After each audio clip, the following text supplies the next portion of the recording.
You know what time it is. I do, in fact, know what time it is. Last Is that time right? on Quarrels of Quadruin, our intrepid Yes. party. Are you recording? Yes, I started the recording. Nice. Last time on Quarrels of Quadruin, our intrepid party managed to make it further to South Serene with the blessing of the druid whose village they saved. Yeah, along the way, they encounter a gorilla who is promptly turned away by an unwilling Gadrin.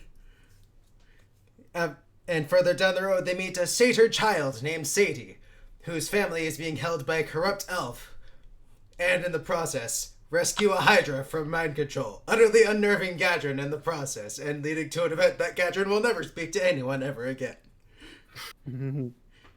And now, we return to our party as they enter South Serene to hopefully save Mr. Conroy. That is true. That wasn't, technically speaking, there wasn't all that much that happened. Yep. It was amazing what happened, but... Yeah, that wasn't too much, right? Overall, quote-unquote filler episode. It was the side filler to give the viewers context as to why Gadrin was so rattled at the beginning of this episode. Yeah, exactly. Oh yeah, and we sent the family off to Prospect, didn't we? Yeah, to get Sadie's tongue restored. Yeah. So yeah, okay. Okay. Right. So, after saying goodbye to the family, you just kind of head along your way. The five of you, if you include Barnaby. Mm-hmm. Which we do. Yes, No, the party. I hate Barnaby. Why? What has he done? All Why he's do you done hate is help us. Like critical. He's done nothing but. This is exactly like in Critical Role with like the relationship between Scamlin and Trinket. I don't know that reference. Yeah, well, Basically, like the team pet is like a bear, and the bard hates him for some reason. yeah. It culminated in a moment in one of their one shots that Trinket died from a bit of poison that the bard gave him, and then after I don't pumping, want to make any assumptions, but yeah. that was anyway. The rest of the journey is very peaceful. Although, as you look on ahead, as the forest starts to clear out and you can see the tall wooden structures in the distance, there's a part of you that's a little nervous. This is it. This is the day where Conroy Ann either lives or dies. And it's up to you. I was kind of like, You are especially kind of scared. Soon enough, you make it towards the gates. And one of the elf guards puts his hand up and says, "Halt! State your business here in South Serene." Wait, sorry. Can I just check that the coffin is still in Kai's? Your robe of use. In my Yes. coffin. Yes. Okay. I feel like I'll go. We've come back to talk to. Is it the council of? Yes. The council. The Of- main council of South Serene. Yeah, to talk to the council, the council of South Serene. I'm afraid we failed our task somewhat. But we still believe we can defend my father. So, yes, that's our purpose here. Yeah, Well, Gadget sort of looks at Larry right. in confusion for a moment. yeah, I'll do the same. Like, what's this play? I see. Yeah. Allow me to report for just a moment. Puts his puts a sort of ring up to his mouth, goes, "Yes, they've returned. Yes, they are here to see you. Of course." Puts his hand down, beckons you to follow him. But first he asked you to leave the cart outside the city. No, he does not, because you need to bring evidence. So no, he asked you to bring it with you. Okay, I don't have to bid my farewell to them. There's no evidence of that. No, we do have our bag of assassin parts. But just in case. Yep, we do. You've got a sack of freshly cut assassin. Well, not so much fresh anymore. It's about a week old. Yeah, we've got preservatives. Of refrigeration. No, you don't have preservatives. The thing stinks. Your sense of smell has been permanently damaged. Gadget never had a sense of smell to begin with. I believe that. That explains the high constitution.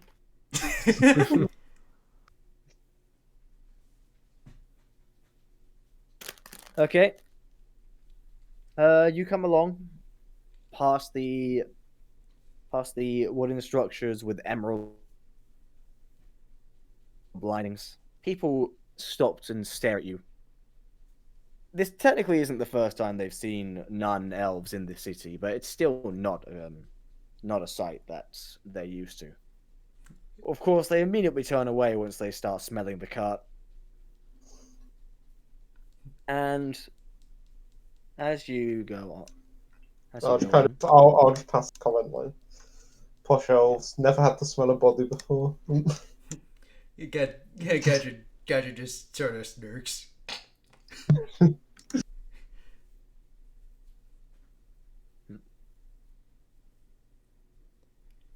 Yeah. He sort of, then Gadget kind of taps Lara on her shoulder and leans into whisper, "What exactly are you trying to do?" Look, we don't exactly, we know for a fact that someone here is trying to stop us getting the body there, and I don't really, they seem desperate, and I don't really want to see how far they'll go to stop us. So I figure, for now, they can just assume that we failed, and then they won't try to attack us or harm us or anything. And then when we actually get in there, we can start showing them evidence. That's clever thinking. Yeah, Gadget sort of gives her a bit of a one-armed hug. Yeah, I like it. Thanks. I'm hoping it'll work out, though. I'm not entirely sure.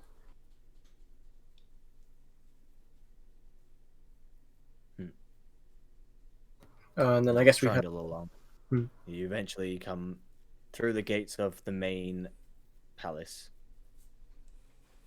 and you ask to bring anything that you can provide to them, as you will be meeting with them within about 10 minutes. Gadget grabs the bag of assassin parts. Wait. Can we not? Wait. So who's asking us for this? The guard is telling you. Okay. The same guard who's been escorting. Can we not present these to the council ourselves directly? Oh no, that's what I'm saying. Please bring them with you as you were presenting them. Okay. Good. I was afraid you might want to take them from us. Yeah, Gadget slings the bag over his shoulder. He kind of gives a quick look and goes, "Something tells me that would be a bad idea." Gadget looks at him. What? I just holding a bag over my shoulder. Just kind of scrunches his nose as he goes in. Just wait here. As he goes inside. Was he meaning that them trying to take things from us would be a bad idea, or that slinging the bag over the shoulder was the bad idea? Something about roll insight.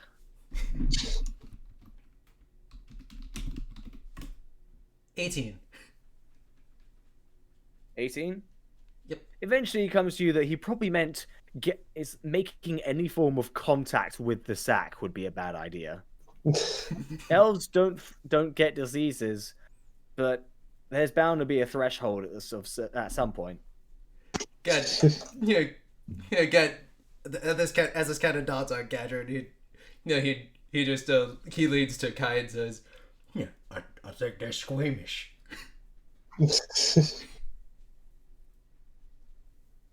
Agreed. Yeah. So we're just kind of waiting. I think we can just.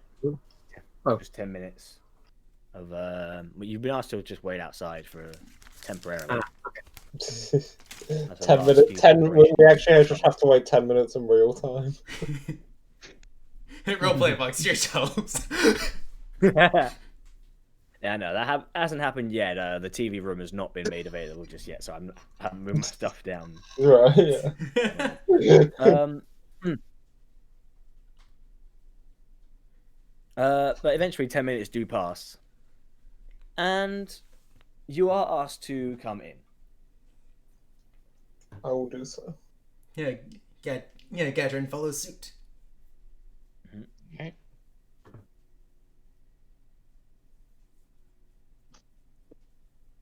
You'll rush along through the many halls. It's not quite the same pathway that you've been through before, but as you enter the chamber, it's the same familiar sight. The 5 members of the council are sitting before you. Just in front of them on the floor is Conroy. His arms chained up, kneeling, but unharmed. They've made good on their promise. And now they are staring at all of you, hoping that you've upheld your end. Could you just remind me quickly, who was the motherfucker? Was it? I was. Was I it? love how you needed no other description. We all know. Was it Ayan O'Mara? That's the name I've got written down, but that might be someone else. Ayan O'Mara is the head of the council, the queen, basically. So Who was the motherfucker then? Motherfucker, I love how that's as you so eloquently mentioned, is Camus Torsaran, and the other three members, if you would like to know, I assume you do, because it's rude to ignore members of the council like that. They are Zentha Darzana, a much older looking elf, and was one of your main supporters during the initial trial. After that, there was Kieran Keyjohn.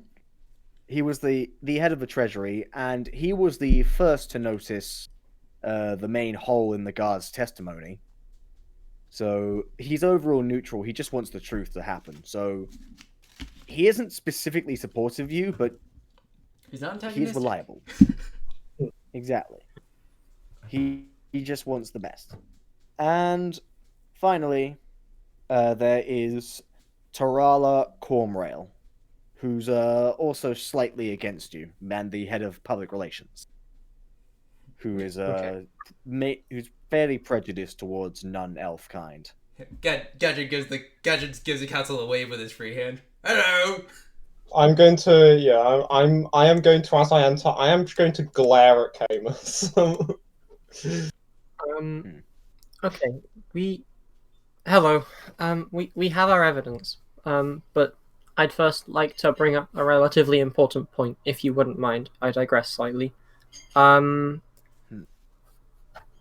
Is Camus here? Yes. All 5 of them are present. Okay. We believe that I'm sorry if this is somewhat against your culture, especially to accuse such high-ranking members of your society, but it seems that your friend Camus has been trying to frame us. We've consistently come across when we first reached my home, we found an assassin Yeah, who looked like they were trying to frame the body and poison it or something. Gadrin pulls out the bag and lifts the parts out of it. Yeah, I'll it just was his nod. guard. No, I'll just nod. No, do you still have the knife and poison that he was wielding? Of course, and his crossbow. And I'll take out the wrapped up thing of weapons and the little vial of poison.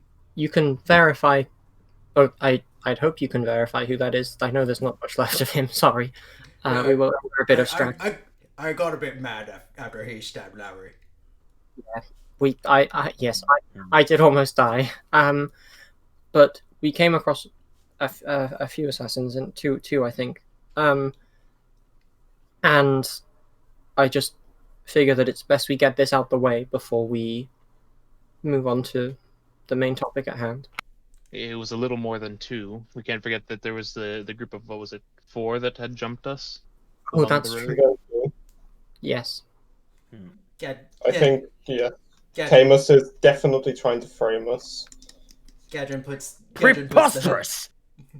Gadrin puts the He head back in the immediately bag and just puts it goes next to out the weapons. He immediately goes in outrage. I will admit I've had my differences with Mr. Ann here. But for me to purposefully a trial just to take care of you is absolutely obscene. Well, I don't hire assassins like some common killer. Well, they're clearly from this area, and the fact that you, despite considering yourself, despite being considered generally a very intelligent person, it's very odd that you somehow happen to slip up on this one occasion and not have your guards check just anything about the body at all, and just make an assumption that it was poisoned. And if I may, I instantly lifts a hand up. We have actually gone through an investigation of some of these guards. It has been found that many of them were not as scrupulous as Camus here believed. Camus simply looks down. It's true, there's been a few problems going on from under my very nose. I do not believe for 1 second that Camus is innocent in this. Well, again, we don't entirely have any evidence it was specifically him. We do just know it was your guards, and our assumption was that since he ran the guards, there would be a link there somewhere. So it is possible it isn't him, but at the same time, clearly somebody is organizing them, since multiple were sent, and they seem to be expected to return home to communicate something. They're incredibly highly trained, and I doubt that someone at a low rank could control people that were that skilled. It seems like it's definitely someone high up. And again, the mistake you made earlier seems like it wasn't an accident exactly. Camus seems to think about what you said and goes, I suppose you do a real good point. Gadrin turned to dramatically raise his hand. Oh, we also have one more thing of evidence. Hey, Kai. He goes to the pocket that he put the coffin in. Yes, indeed. Oh, yes. Here is the body.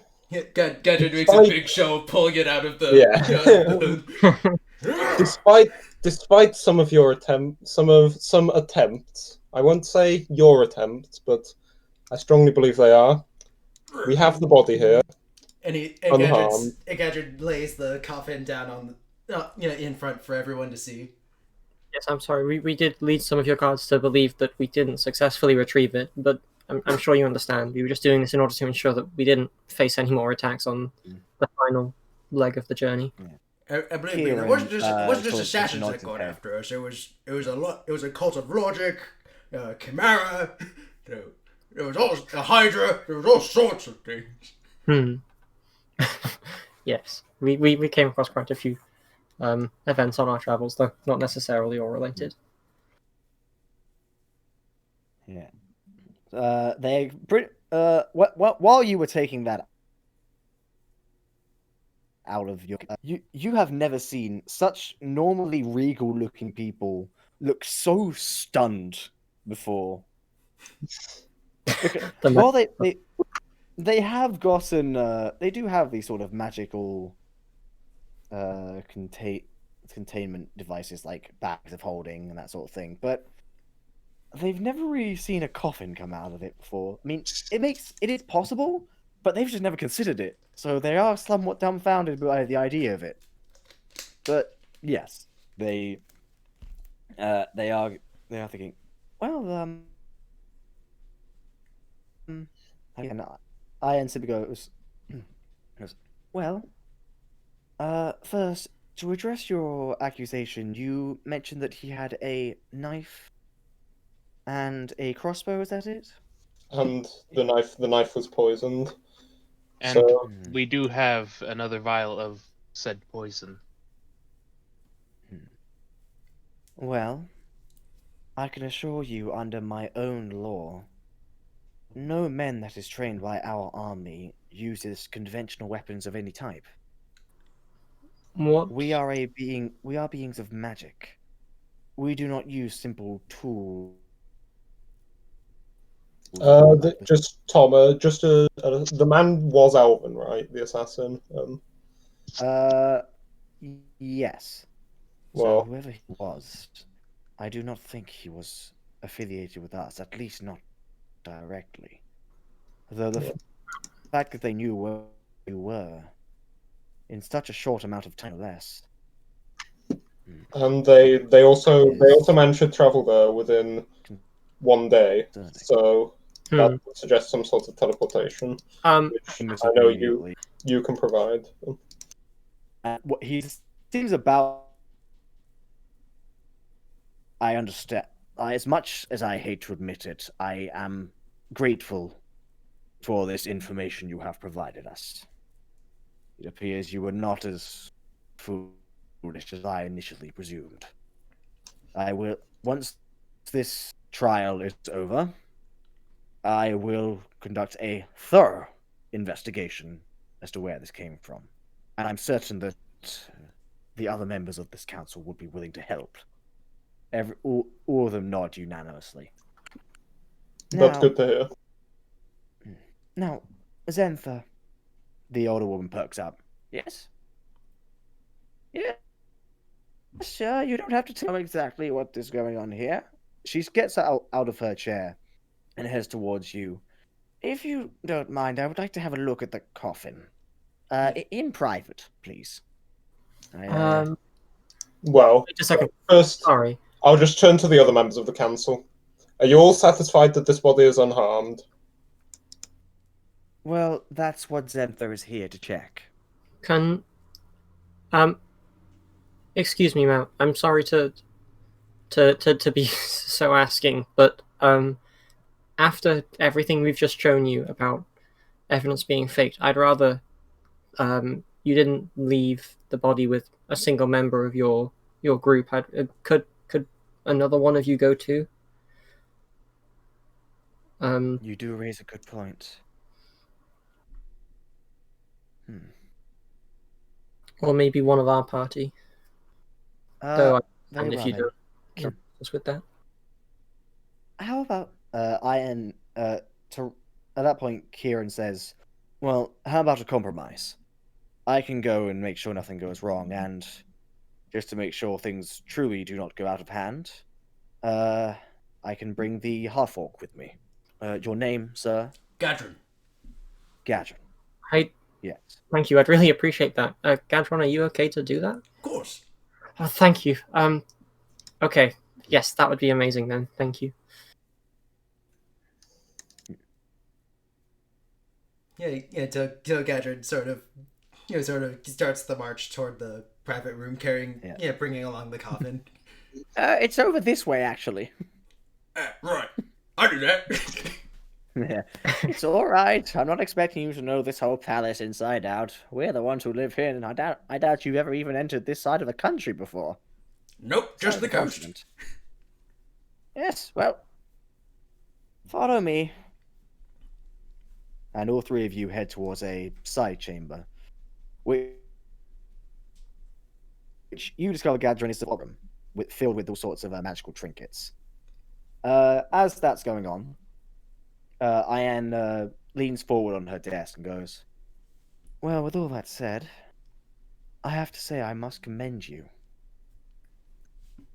Whether Conroy here is discovered innocent or guilty, your courage is truly incredible.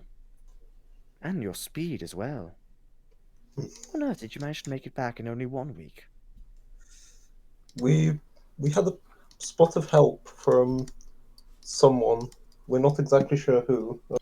We have a friend who seems to regularly appear, and well, we all have our theories, especially about who they may be, but we don't actually know, to be honest. But I'll just kind of turn to Lowry.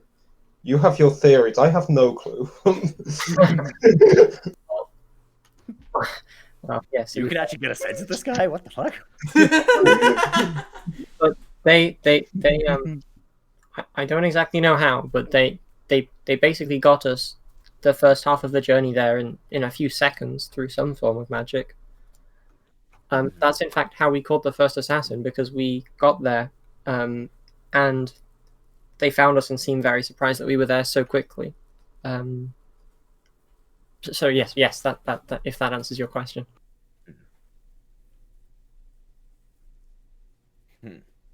And she nods.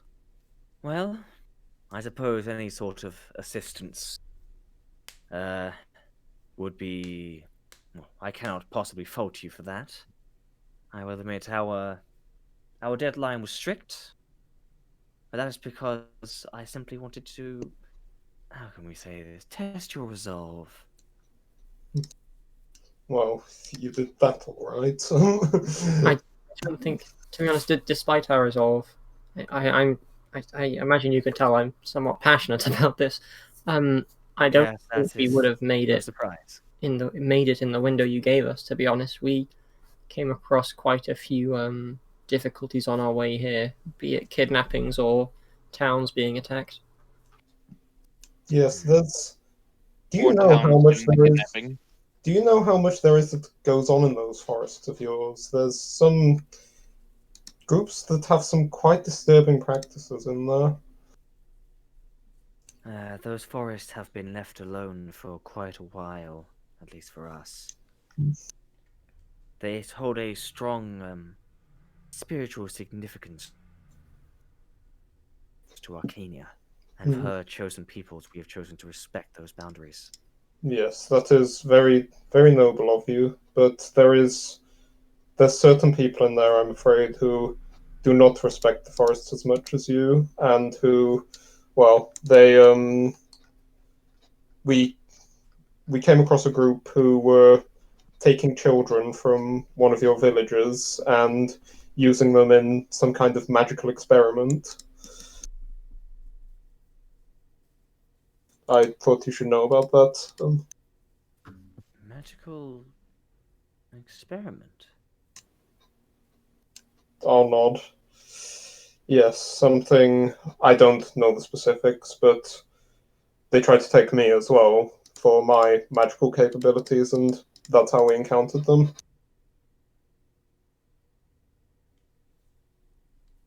That is gravely concerning. Siphoning off magical power. I was not even aware that was possible. Me neither. Believe me, it was a shock to all of us. But well, we Tell me, these people who were doing this, who were they? um I'm going to kind of, I don't know if I know I have this noted somewhere. The project name. I found this, and I'm going to take out the journal that's written in. It was written in some kind of script I couldn't decipher, I believe, and I didn't know what. So I'll just bring that out. Actually, there was nothing about it you couldn't decipher. You just didn't bother trying to read it. Oh, really? Yeah, Gadrin was the one who couldn't decipher it. But well, yeah, Yeah, because Gadget can't read. Yes, I'll exactly. I'll just hand over the journal. I found this. It said Project of Apophis on it. Project Apophis. Yeah, and I'll just hand over the journal. This was in one of the rooms that while I made my escape.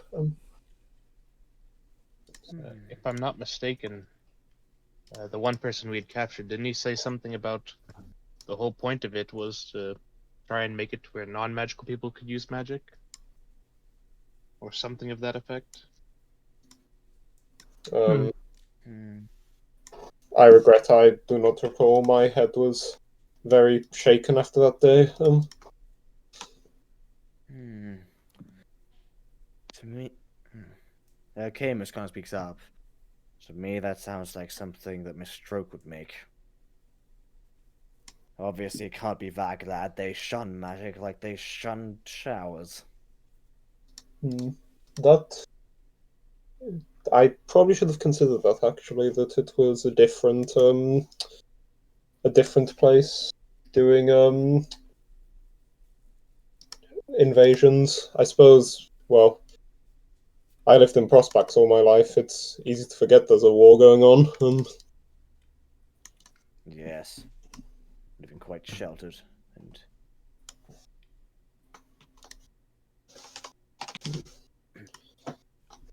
Well, to live until life in recently. peace. Not worried about war. It must be. It's nice. Well, At it's that point, yeah, the younger member. We've all dreamed of for a while. yes. Well, I think it is.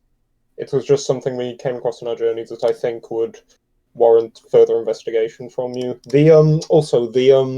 The creatures they unleashed on us, they seemed somehow mechanical. They were not organic, not of living matter. So whether that whether that affirms or contrasts your suspicions about Mitrusk, well, that's I don't know. One of them. They sort of just murmur a bit amongst themselves. That is gravely concerning indeed. This combination of magic and technology, She looks towards Nye. I'm aware that you and your father are capable of doing something like this, combining magic and technology. Well, yes, though I can't say it uses any strategies quite as dark as that. We've never had to exactly extract anything, though I do suppose that we are putting our own magic into it, and they may be looking to do that with it when they have none. True, and your magic, Nye, is from your own blood, from your mother. And when your father made the experiments, as he has told us, it was your mother who was adding a little extra of her magic willingly. From That what is she true, I tells us, at suppose. least. I can assure you it was willingly. I was there for a large amount of it. Camus sneers slightly at that. At that moment, the three who went in, Zenther, Kieran, and of course Gadron, they all come out. Am I still toting the coffin? You're basically the one carrying it, being as careful as you've basically ever been with anything. Yep. You carry delicate cargo, but there's something personal. Yep. Yeah. About as delicate as I've been carrying it the entire journey.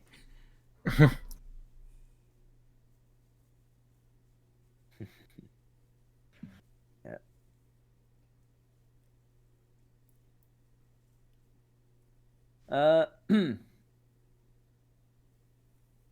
She eventually, Zenther comes back up and goes, well, I've done a thorough investigation of both the body and the coffin.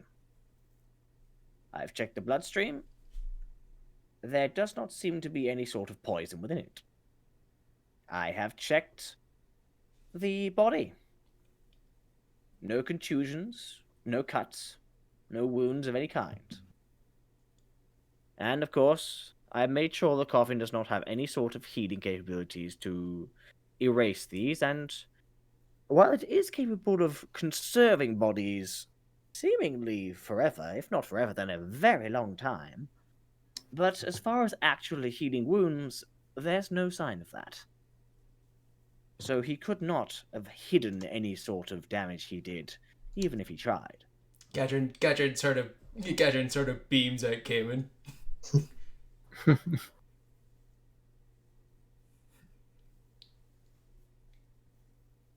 Lion says, well, I think that's our answer.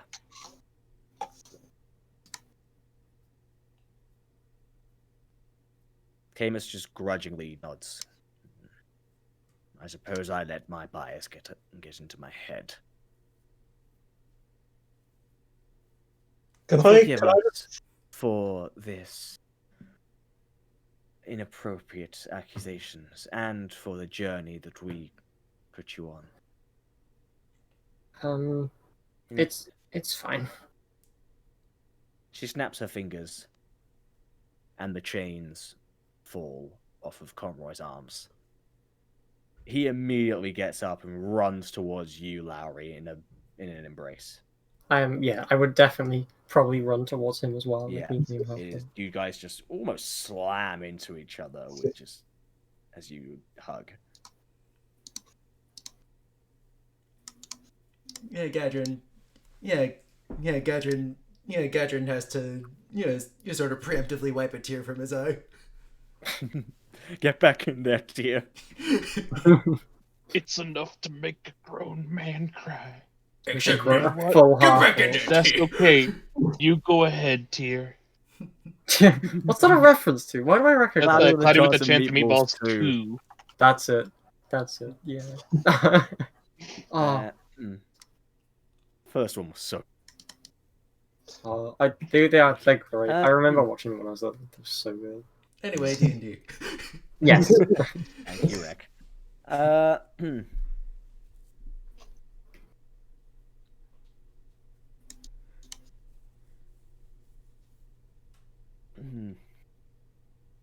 eventually says, well, we will of course let you on your way, and you are allowed to stay in South Serene for as long as you please until you must leave again. And as a little extra something, she takes something from out of the desk and sort of puts it over towards you. I hear one of you was interested in the Arcadian library. That was me. Well, here you are. This is a special pass that will allow you entrance to that. It is further south of this country, so it's still another few days away. But with how quickly you were able to make it back here, I'm sure it won't take you too long to get there. Well, thank you. I'm very grateful for this. I'll definitely be having a look at that library. And she goes, and also the notes for Project Yes. I feel you are involved, Kai. I feel like you should keep this. Do not worry, for at that point, one of the other ones just immediately just perks up and goes, I've already written a copy. Okay. That was... Wait, how? Gadrin. Gadrin interrupted from watching the sentiment of Lowry and Conroy hugging. Suddenly has another of his logic chains. He's like, wait, what? How'd you write so quickly? She was top of the class at school. She's quite the fast writer. Okay, that's impressive. I've spent a lot of my 16 years writing at school, and I'm not that fast.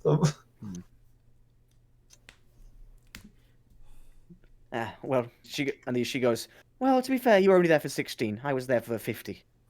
Elves age much slower than humans do. As I have been reminded time and time again.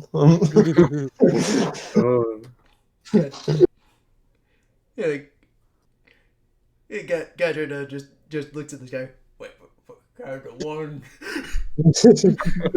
Yeah, considering how this is a guy who barely knows how to hold a pen, he's just like, what?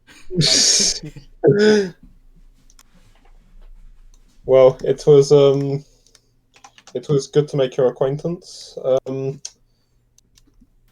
Will there be any sort of protections put in place for Conroy? Because evidently there has been attempts on his life recently. As we said, we shall conduct a thorough investigation. Okay. We shall keep the guard on high alert. I just want to. And you are welcome to stay in South Serene, as mentioned previously. Okay. Well, I think we're done here, and I'll just look around to the others, right? I think so, yes. What do I do? What do I do with your mom?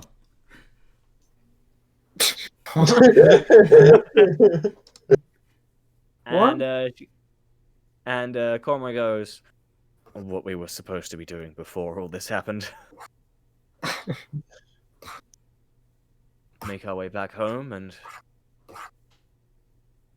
give her the burial she deserves. Okay. Right. Well, that's in something. That's in something of the opposite direction to where I hope to go, and I'll just like look down at the library pass. But I suppose the library can wait. This pass does last forever, right? It is a one-time use, but there is no expiration date of any kind. Okay, I see. So yes, that can certainly wait. I wouldn't. In fact, it's probably best. It would be probably best to wait. I wouldn't want to rush my my one trip there. Oh, thank you. Yes, thank you for waiting. Yes. So, hey, we've stuck together so far. I don't think anything should be able to separate us now. Yeah, Gadget beams with a big thumbs up.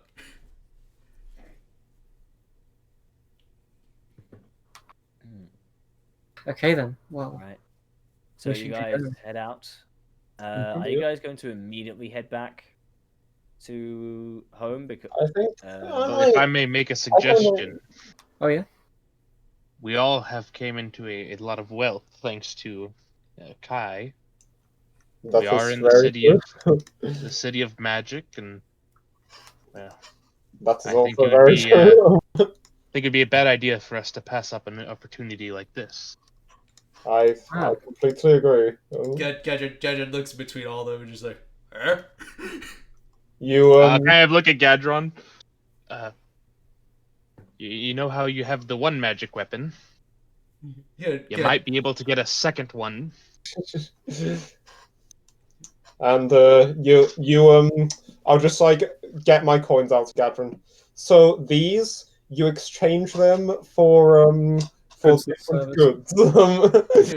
If say you wanted a weapon, you would exchange a certain number of these shiny things here for one big shiny thing. Gadget looks over at Lauer. And then to Nora, then to Guy. How long have you guys known about this and not told me? I'll just have lean over to Guy. Wait, does he really not know what money is? Quite a while. Sorry, I assumed you knew. This is like I'll just look back over at Nora. He's a pirate. But the whole point of being a pirate is to get money, is it not? It's to get stuff. It's to get stuff. No, Jameson.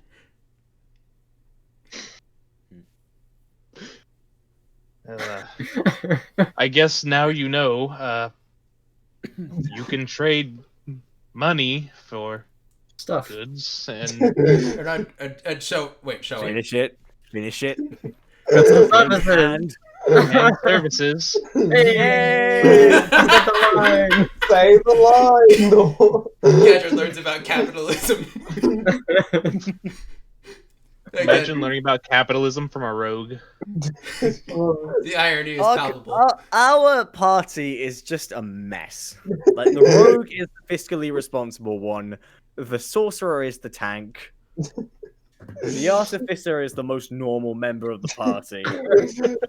In fairness, I don't think this is quite as messed up as the creation of Blaze party was. Typical Yeah. party member. In the creation of Blaze party, the paladin was the thief and the rogue was the one who believed in justice. How? It's true. It's true.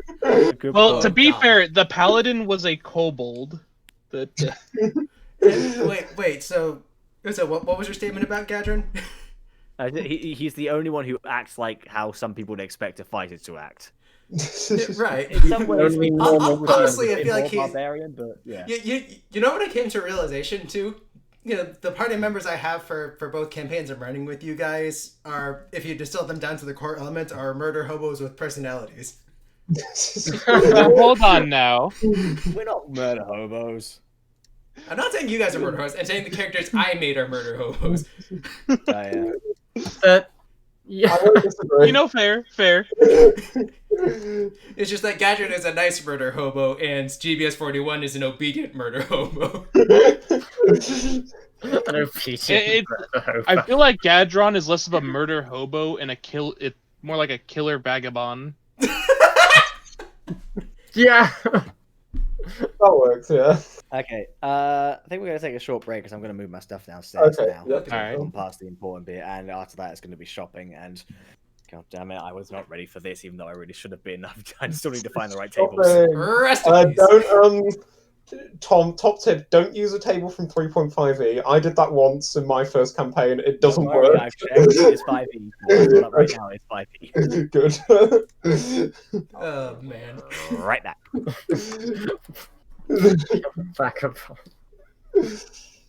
He just pulls up the. But yeah, in case you guys wonder how how one of my parties once ended up with having a one of them had a halberd which had a +4 to attack. And yeah, that's when you use a 3.5e table instead of a 5e one. Well then. I just. I've been waiting to do that gag where Gadget doesn't actually know what capitalism is. I mean, you've hinted at it. Yeah, you know, I think him and Coat would get along quite nice. Who's that? Is that your character from Creation of Blaze? Yeah, that was the kobold. The richest member of the party, no idea what the actual value of money is, Yeah, and therefore didn't have to pay for anything because he didn't know what pay. I remember George telling me about this a while back. Yeah, this is like The worthless yellow rocks. Everyone was like, "All right, well, we'll pay for what he took and ate and stuff." Meanwhile, he had like what 160 some odd gold. It was such a Everyone great else was like, deal, but he actually just had loads of money. Oh gosh. "Oh, Oh. Yeah, like because up until this point, Gadrin was basically raised on the pirate lifestyle, but the brand of piracy that his crew was up to was you get money, goods, and services through piracy. You don't even need to do the exchange of wealth. You don't need the money bit, yeah. The money was for show. It's just pretty and shiny. I do like how out of every member of the party, Kai's chosen Gadron as his role model.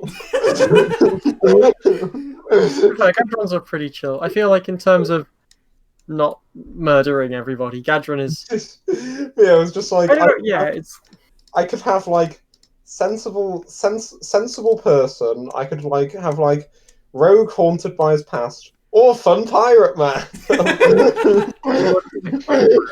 Fun pirate man who picks fights with anything larger than the size of his biceps. Anything that moves.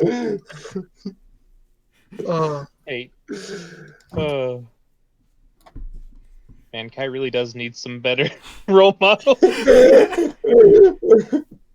Like for the first 18 years of his life, he has his parents, and then suddenly he gets swept into this his continent spanning narrative, and now he's latched onto the pirate. I wonder how will my parents react when they get like the letter of like, oh sorry mum, I'm not going to be coming home for quite a while. I'm going to be busy sailing the 7 seas.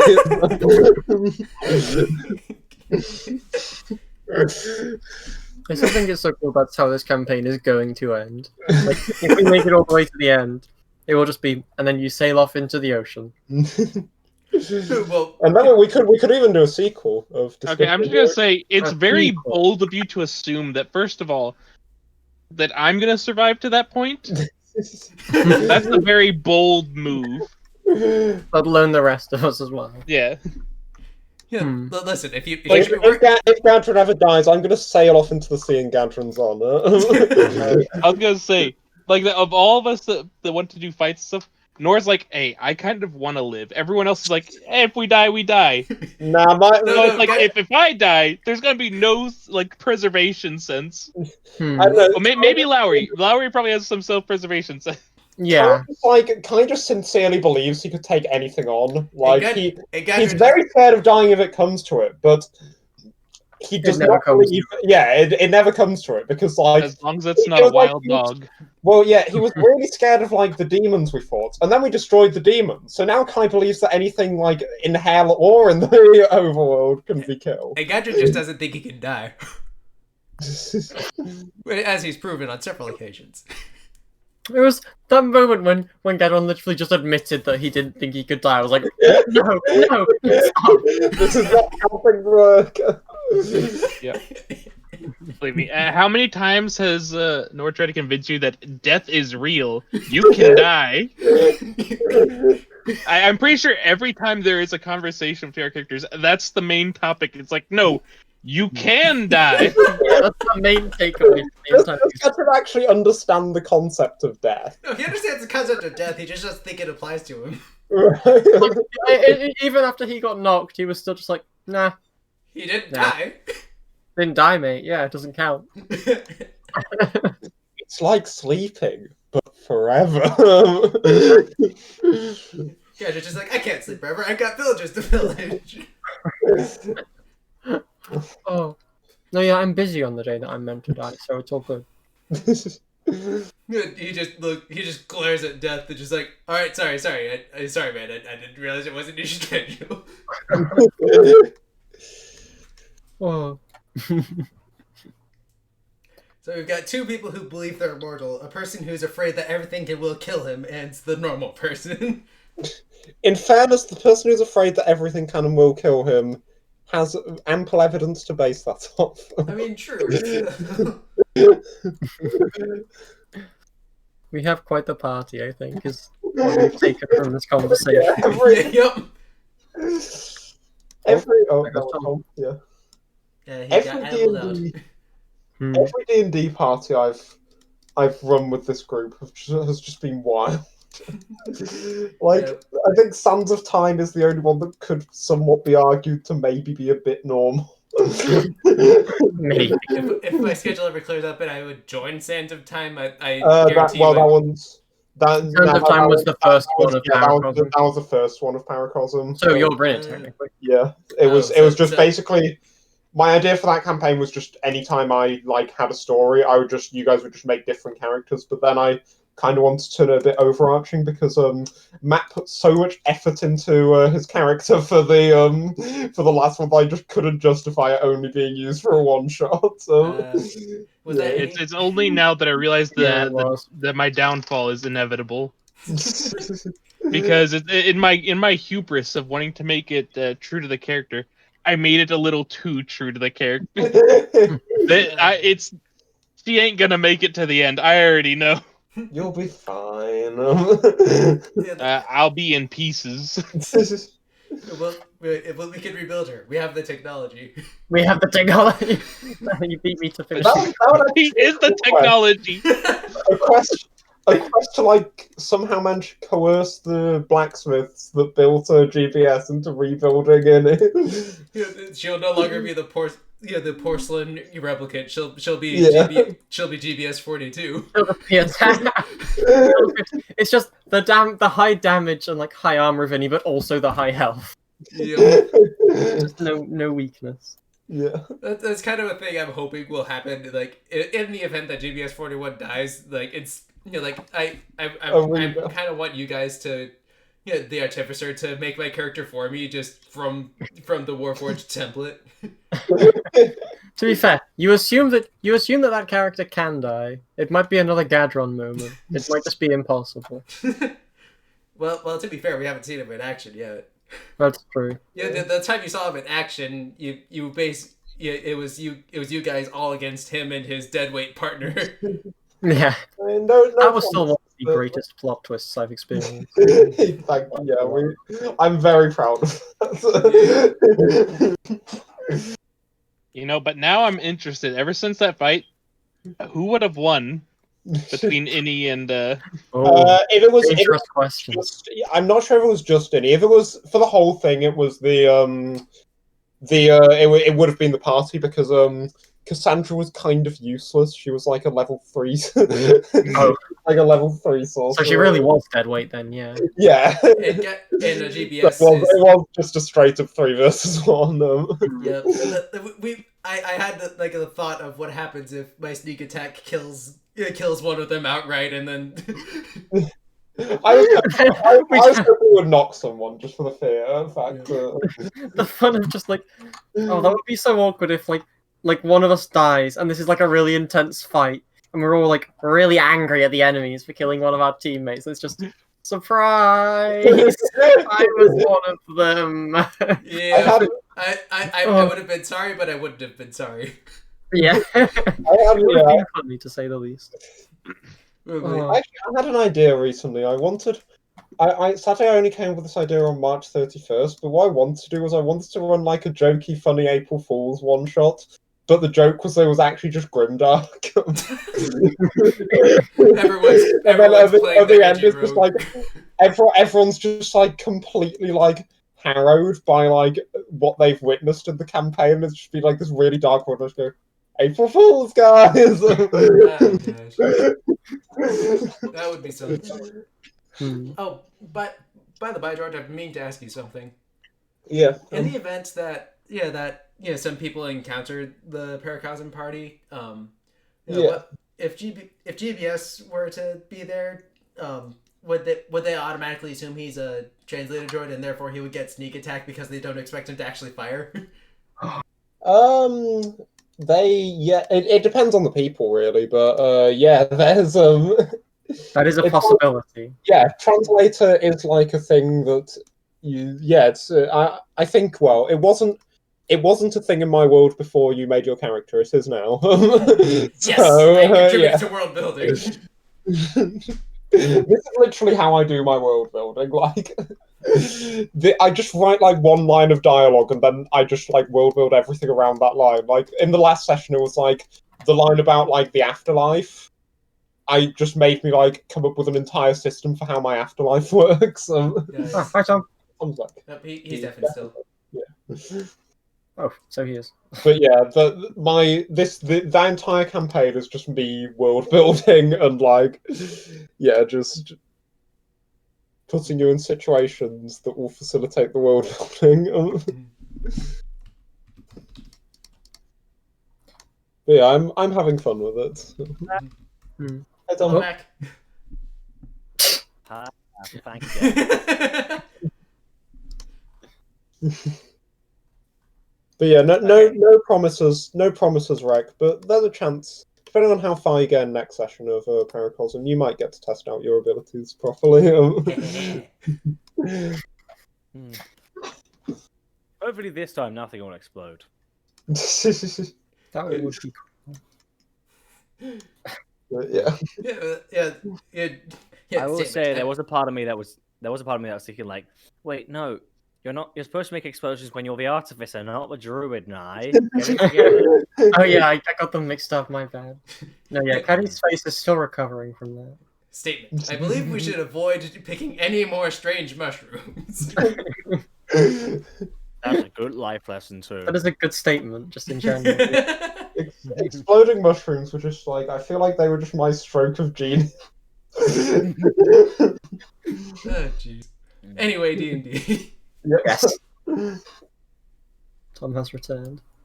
Yep. So.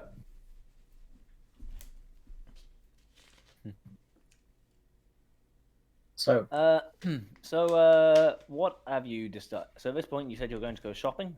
Yeah. Yes. I think we'll just look around the town. Gadrin's going to follow along with Lowry just to try and discover what this shop she's speaking of is. How does this all work? I mean, I'm assuming all of the signs are in like Elvish. Yes. Okay, I'll kind of look to Lowry. You can read this stuff, right?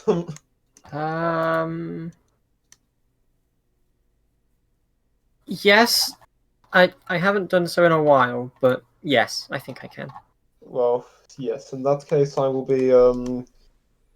very much be relying on you to take us to the right place. Okay. I will try and make sure that. Yes. Okay then. So, Do not take us to another brothel. I didn't intend to. Don't worry. Don't worry about that. I do not intend to.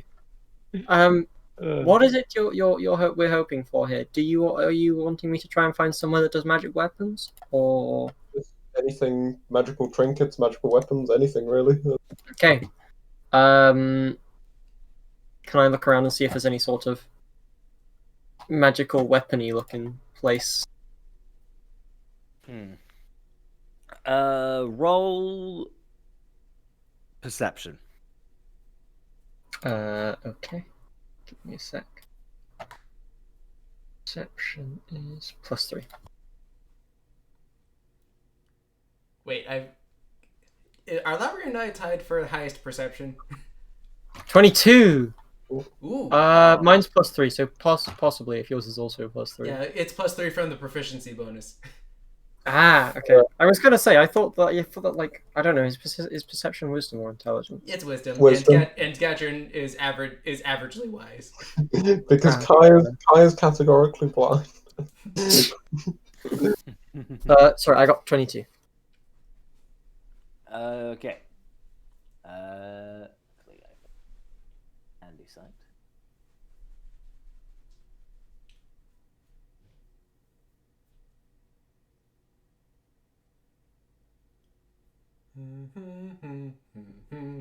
Okay, so there are quite a few shops around. Most of them seem to sell mundane items. The magical items are around, but they are pretty rare.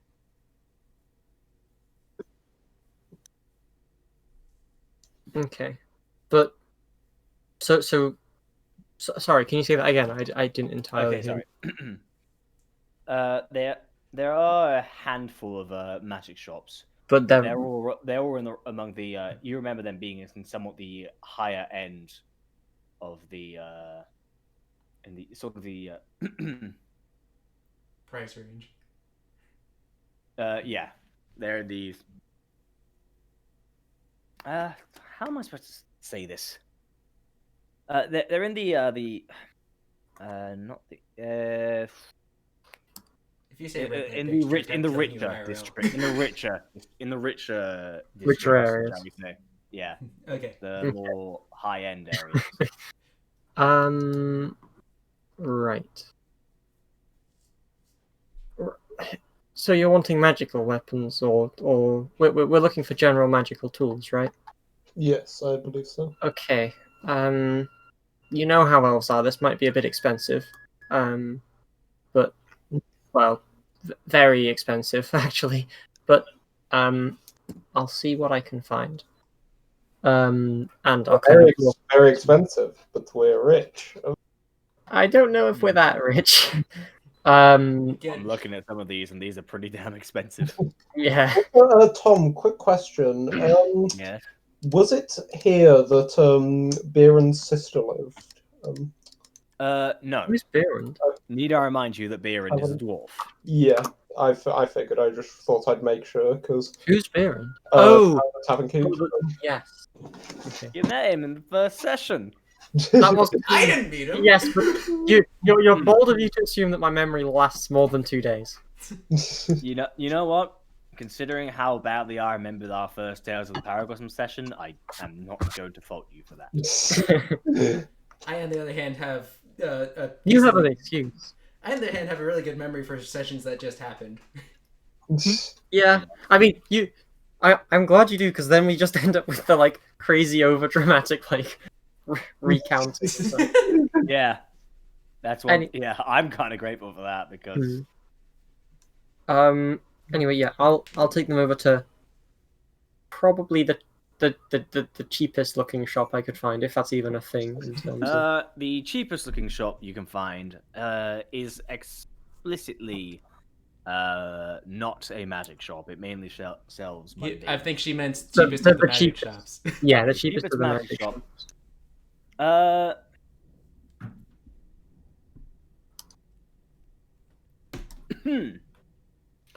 So eventually you do come across one small shop. It's led by a fairly young-looking elf woman who's just in the middle of reorganizing a few things. And goes, Okay. Yes, welcome. How may I help you? Oh, hello. I think I and my friends here, were looking to maybe, buy some magical tools off you, both weaponry and otherwise. Let me see what we have in store. We have if we look here, we have a few in terms of mundane materials, we have quite a few useful packs. We have an entertainer's pack, an explorer's pack, a heavy crossbow. Are any of you good at using those? I am, but I'm quite familiar with the one I have at the moment. To be honest, I'm somewhat attached to it. So I Of course. it's so I probably wouldn't get a new one unless it was especially powerful. To be honest. Yes. Okay. So I see you're interested in the enhanced as well. Yes, I think that's a good way to put it. So, are you more interested in weapons or just anything catches your fancy? I'm explicitly interested in non-weapons. I'm a magic wielder myself. Why don't you go first, Kai, and I'll have a look around. Yeah, Sounds good. Yeah, Gadrin.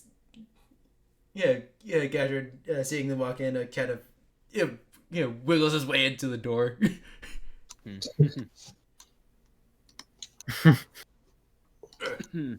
there anything that could maybe? Well, this ring I have here, and I'll just show her the diamond ring with the kind of runes encrusted into it by Lowry. This has concentrated my power somewhat and allows me to use it in a variety of different powerful ways. Would there happen to be anything of this ilk in this shop? Let me have a look here. She looks around, and she goes, "Well, we certainly have a few interesting gemstones, but as far as I can see, we haven't received any sort of magical gems. There are plenty of gemstones that have a base magical element in them, but as far as enhancing them, that's not something we're capable of. Whoever made that, I must say, is quite talented indeed." I'll smile over at Lowry. She kind of perks up, goes, "Oh, well, that's you have quite a talented friend there.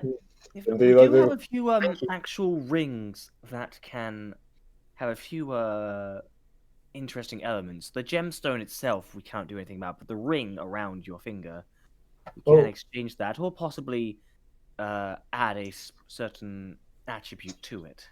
That sounds quite fascinating, actually. So the first option we have here, we've got two that are in stock at the moment. The other ones they sell quite quickly, especially when it comes to the military with the war going on. But a handful left. We have one that they missed over. One they could. There was a ring of jumping. And I assume that does what it says on the box. Yes, exactly. It allows you to cast the jump spell. Although, unfortunately, you can only cast it upon yourself. If that's the case, you won't be able to cast it on any other opponent. So I'm afraid you're your half orc friend here would not be able to benefit from it. Okay. Yeah, Gadget's looking at the. Gadget looks at the walls. Yeah, for a little bit. And the other option?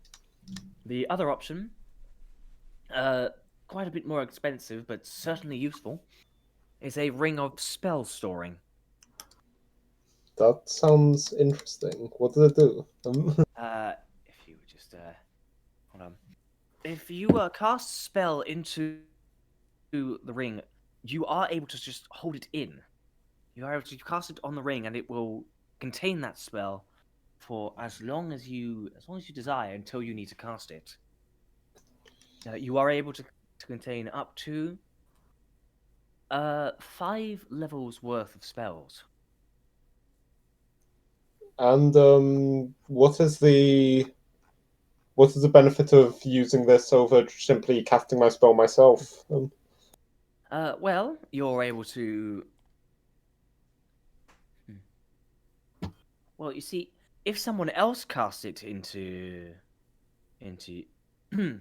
someone else manages to cast it into someone else knows a spell that you do not know.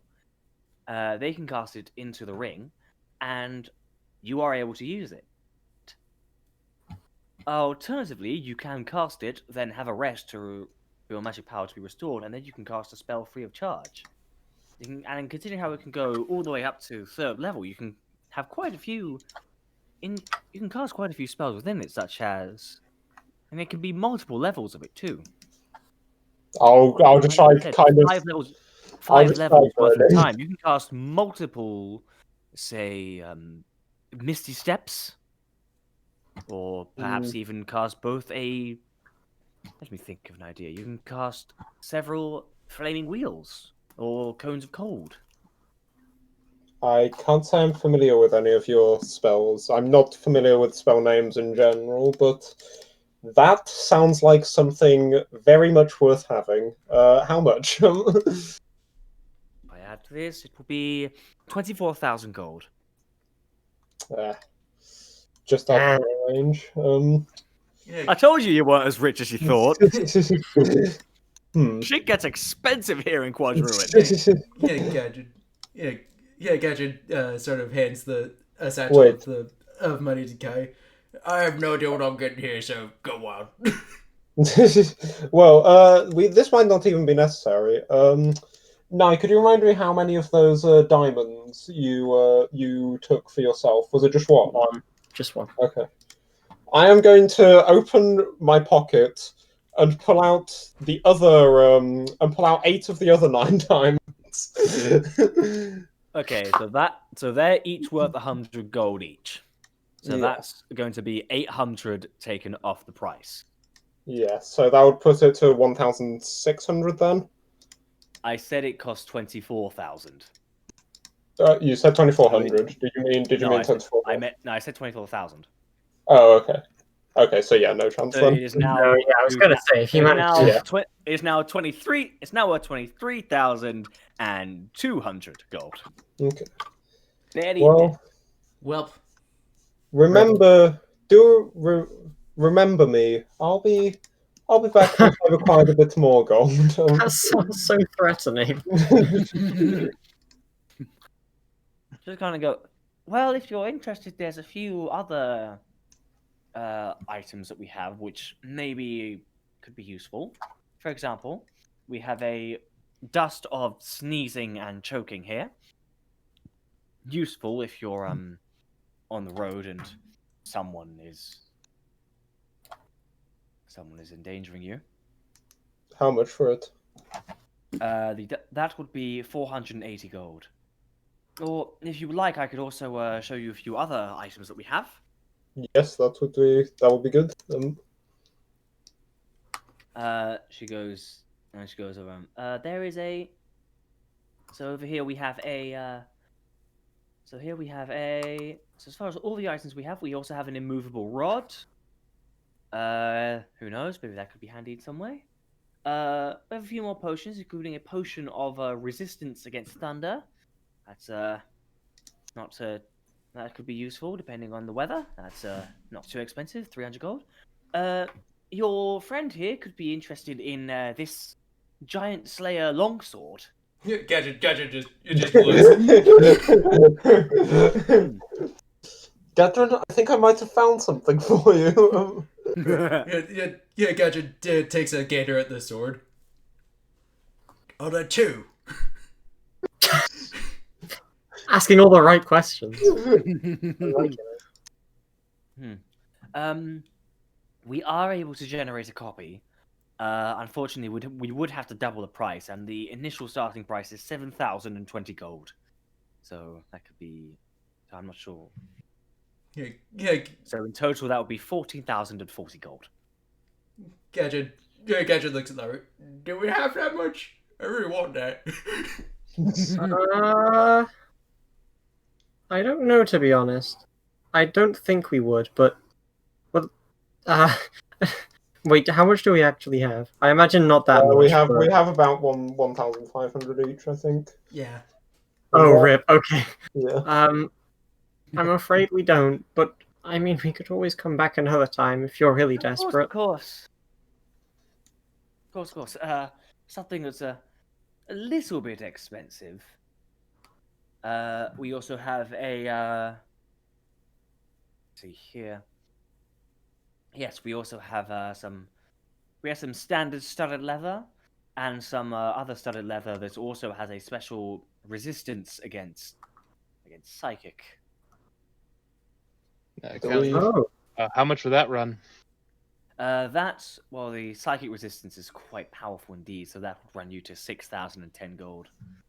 I'll just kind of like look at how often do people run into things that attack them psychically for it to be worth that much? Well, the average everyday person, honestly, not that much, but some of the soldiers have fought in some deep dark caves in Vaglad, and there have been a few creatures there who'd attack with that. I'm not sure if you've ever come across anything, but I've heard stories of mind flayers. Actually, Tom, can I roll to see if I've heard of mind flayers? Yep. Would it just be like general intelligence?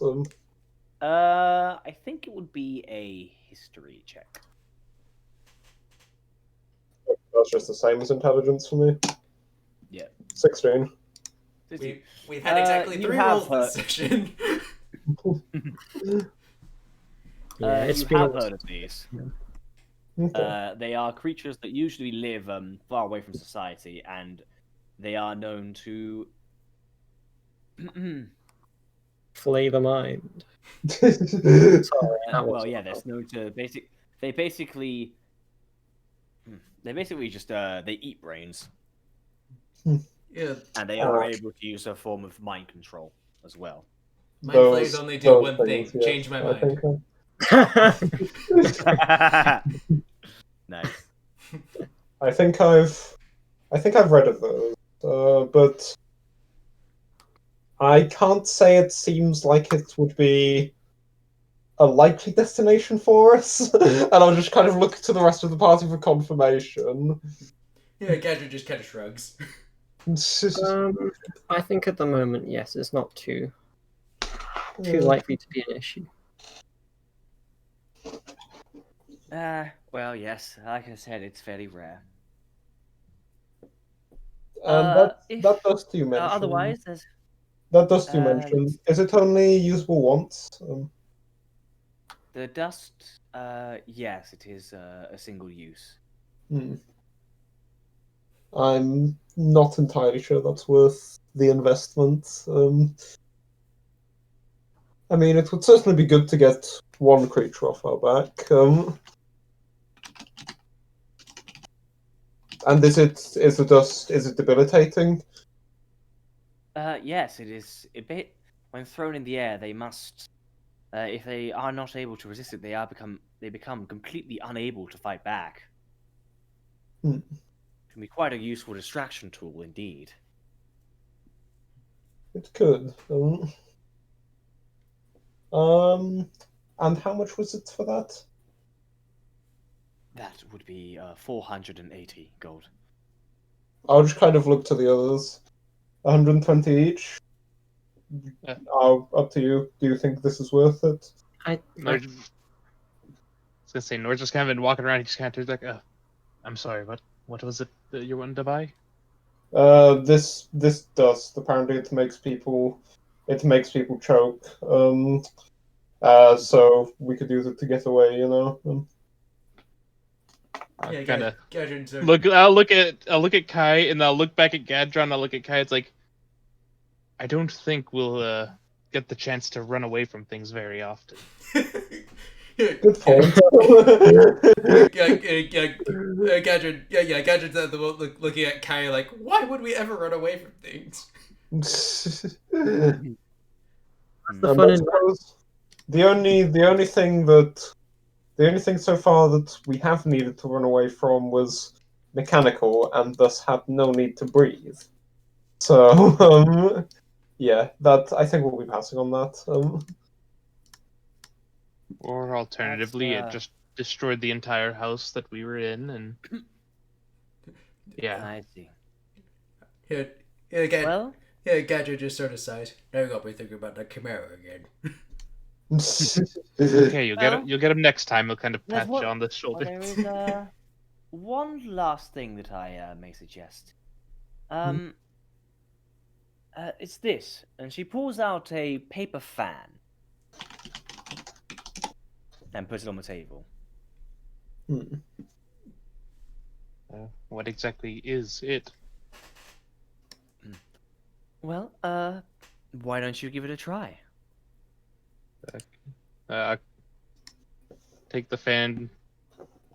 I guess kind of flourish it out.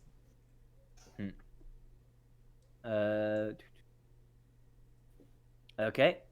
So you just kind of wave it into your face. No, I was saying like I was like unfolding it. Okay. Like not actually. As you unfold it, nothing really seems to happen, but it is very ornately designed, with a sort of with a design evoking ports and ships, and you can see right in the center is a pirate battle. I'll point to it and be like, I'll point it and carry Gadron. Yeah, this looks up your alley. Oh, I kind of at that point I'll wave it a little bit. Gadron was sort of looking over Nora's shoulder at the time, and was looking at the design himself, just wondering, what exactly is this you're supposed to do? I'll go ahead and give it a little. I guess you'd say a wave. Little wave. Yeah, just a little. Okay. Everyone roll a strength saving throw. Oh no! Does this include the I knew it! Hold on, I've just got to find my saving stuff. Okay. 14. Okay. What sorcery is this? What sorcery is this? Okay. It's literal sorcery. It's literal sorcery. So right as you're about to wave it, the shopkeeper does just there's a brief hint of a slightly diabolical smile as she ducks behind a counter. Kai and Lowry, you notice that, and it might be a good idea to do that. You do the same thing. Gadron, you're so transfixed on looking at the absolutely incredible design that you pay time to react before both you and Nor are just slammed by a gust of wind that sends you sprawling 15 feet across the room and out of the shop. As you both land on your backs. Not hurt, but pretty surprised. No, it doesn't actually do any damage. I love the caption.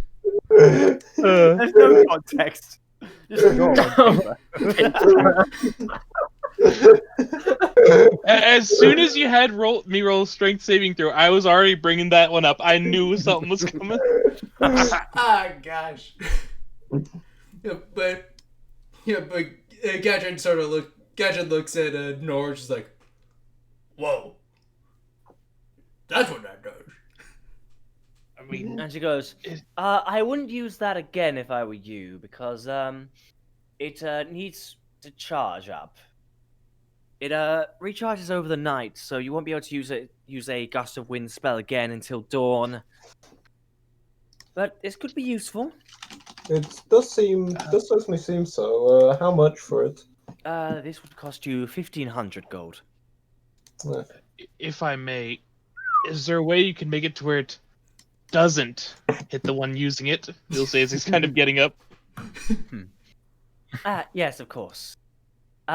Just make sure your thumb is not on the rune that's in the middle, and you do notice that there's the sort of nub where all the can't remember what they're called, but the things are connected right at the bottom of it. You do notice there is a small rune that is glowing, and you go, all we have to do is just tap that twice to turn it off, tap it once to turn it on, and there we go. And that'll be done. It was on because I just have to get a kick out of that. Hey, good. Yeah. I got a little bit more than a kick. Gadget picks Snore back up off the ground. I love it. Thank you. I'll just look at the others. Well, it's certainly expensive, but divide them among the four of us, and with the new profits that we made, it's not unattainable. Gadget nods. Yeah, guy, and then hands his bag to Lowry. Yeah, can you divide this out? I got no idea. Sure, yeah. And I'll start kind of. Yeah, I'll hand over my bag too. And how much was it altogether? It was 1,500 altogether. So, Okay. if my math, I don't know, my math skills might well be failing me, but I think it will be 375 each. Yeah, just that. Yes, that's about right. Hold on, let me make sure I'm not messing that up. Nah, that's right. No, I'm right. I'm so, right. my math juice will be so proud of me. I feel like considering what year you're in, I feel like you're learning more than just basic division. Oh yeah, but he hates me using my calculator, so just anytime there's like a sum like that, he just makes me do it in my head. That's good, actually. Yeah. But yeah. So now we have the fan of the winds. It'll be great for when we eventually start. Yes, you now have a wind fan. I suppose the next question is who gets the fun of wielding this? I need two hands to hold my sword, so Okay. yeah, talk about I suppose I only need one hand to cast most spells, so It's also a magic item by the looks of things, so I feel like it would make sense. You have yes, that's what we came for. Obviously, it's delicate, so don't break it. Don't do what you did with the big dragon thing where you just kind of explode in fire. I feel like that might Yeah. Paper is flammable generally. It wasn't a dragon, it was a chicken. It was a chicken dragon. I mean, it was awesome. Chickens, dinosaurs, dragons, it's all the same family. Kai will just kind of scowl. We don't speak of that incident. Yeah, that's fair enough. To be honest. Okay. I think the sooner we forget about that, the better. Well, but yes, so I'm assuming Larry will hand the money over, and yeah, I'll just put that into my kind of pack. Yeah, you're not gonna put in the robe of useful things. Yeah, actually I could. Yeah, there's a lot more space now that you've removed the giant fucking coffin. Yeah, I'll put one of the robe. I'm still proud of that. Fanner, what was it called, Tom? Wind fan. Wind fan. Okay. Okay, I go back up. Okay. And should I just note down once per day? Yeah, I'll read the full description for you. Okay. While holding this fan, you can use an action to cast the Gust of Wind spell, DC save 13. I just missed it. Yeah. Once used, the fan shouldn't be used again until the next dawn. Each time it is used again before then, it has a cumulative 20% chance of not working and tearing into useless non-magical tatters. Okay, I see. Oh, So- that's kind of So concept. we could use it, but it's just a bad idea. Yeah, but Yeah. we need to save it for You when can we're use it more than once. You can use it once per day with guaranteed results, but the rest of it is Yeah. a bit of a gamble with increasingly higher odds. Yes. So by the Okay. fifth time, It's guaranteed it to will- break. Yeah, it's just gonna go poof. Yes. Okay. Yeah, that makes sense. Yeah. You know what? Okay. So yeah, While noted. While we're here, I would like to see if there's anything I could use that, an upgrade to this, and I'll kind of take out my, my short bow. It served me well enough for now, but doesn't feel like it quite packs the punch. Yes, I see. Let me have a quick look here. How good are you at using heavy crossbows? I feel like that could be useful. I've never tried using one. You are allowed to check whether you're proficient in. Yeah, I'm not, but I've definitely thought about it. Okay. Okay. He says, well, you can always give it a go. Yeah, if you just follow me outside, we do have a testing range for these sorts of things. All right. Let's go test it. Okay, roll an attack. If I'm not mistaken, this is going to be just with dexterity. Yes. Do not add your proficiency.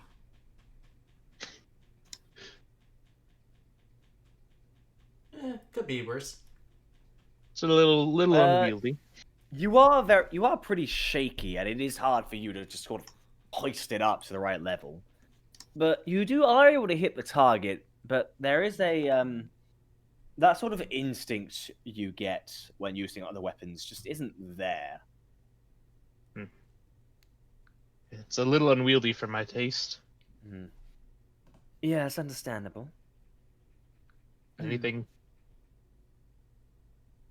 Is there anything else that you can think of? Well, as far as anything I can do, no, but for your longbow here, if you go a few blocks down to the right, there are people that are capable to, that are able to upgrade it for you.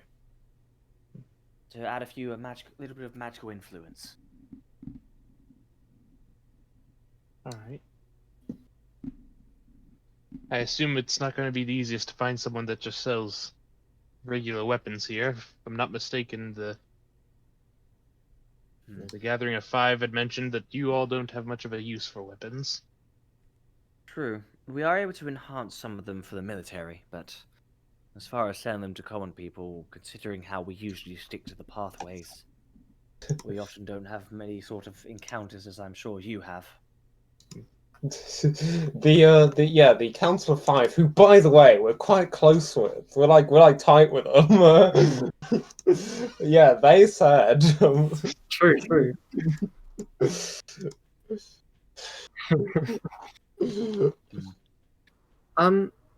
Roll deception. No, I'm not actually. That's my way of saying no. That's not working. I don't know. I might take those odds on a deception roll. I've got a +9 in deception. She has lived in this city for long since before your parents even fucked. She knows for a fact that you are not buddies with the council. I don't know. We had an interaction with them. I'd call Basically, them. you haven't even shared a room with a couple of them. I mean, Yeah. to be fair, I don't know if she would know how old I Antagonistic, was. I add. What was that? He goes, well, next door, there is someone who's capable of enhancing items. So I'm sure you might be able to do something for your longbow. Otherwise, there's another weapon shop that's just moved in recently, but I don't know. The shopkeeper seems a bit odd there. Well, I might give it a shot over there. Oh my god, is it going to be Arthur? The normal weapon shop. I think I know who it's gonna be. Oh no. Yeah, the normal weapon shop. I don't think I'll need too much help finding it. Oh I'm no. up to go. So it is right across next door. I'm up to go to the weapons shop. Might see The if they standard weapon can. shop. Okay. Yeah, Okay, I'll just look at the other. I'll just ask the shopkeeper. You think they could do anything for my ring, or still no? Well, I'm not really sure what they're like, so I suppose you can ask. Okay. Yeah, we can head over there. Before we go, sorry, this might not be exactly what you specialize in, but I was wondering if you had any jars specifically for holding volatile liquids in, like somewhat like potions and such. Actually, she goes in the back and comes back. We do have a few just spare jugs. These are much cheaper since they're not our primary products, but they're only 2 copper. But you are able to have this little jug here, and of course, a free lid that is able to be. She kind of waves her hand on it, and then light appears on the lid, and she pulls on it to demonstrate they can't just be taken off. Magically sealed. So if you have any sort of volatile liquids, they won't be. That would be amazing. Thank you. And I'll hand the money over. Of course. Yeah, 2 copper. Okay, I'll take that off. So, So, wait, how much? Cheaper than 175 you were meant to take off for the fan as well. 375. 375. I already did. As did I. Forgot to. Bleh.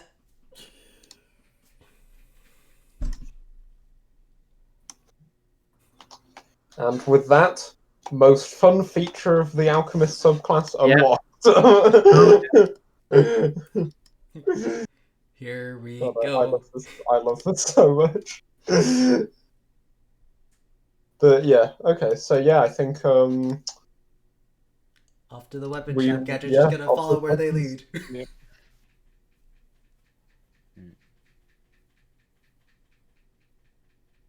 All right.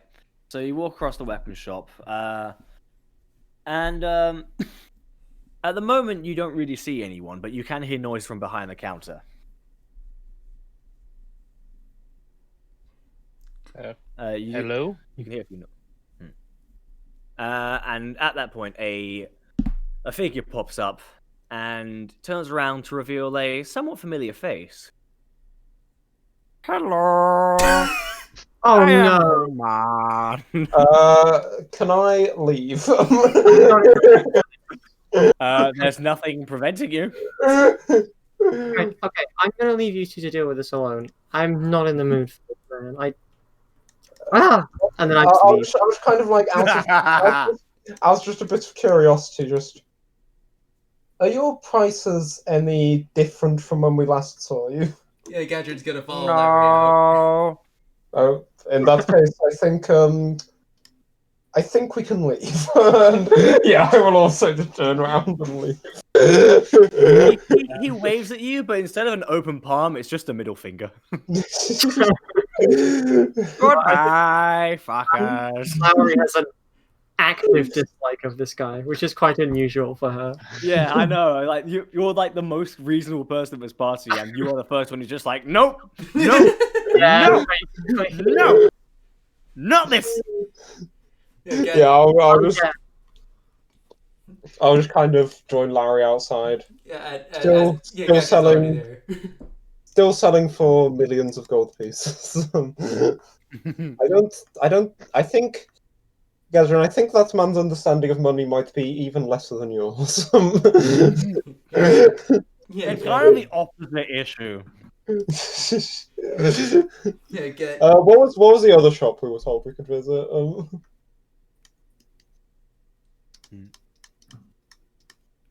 What was the other shop that that she was talking about? Tom? It was further down. This one, she tells you, it seems a little more legitimate. Yeah, to the legitimacy. Rejects black market. Embrace the law. Kind of myself.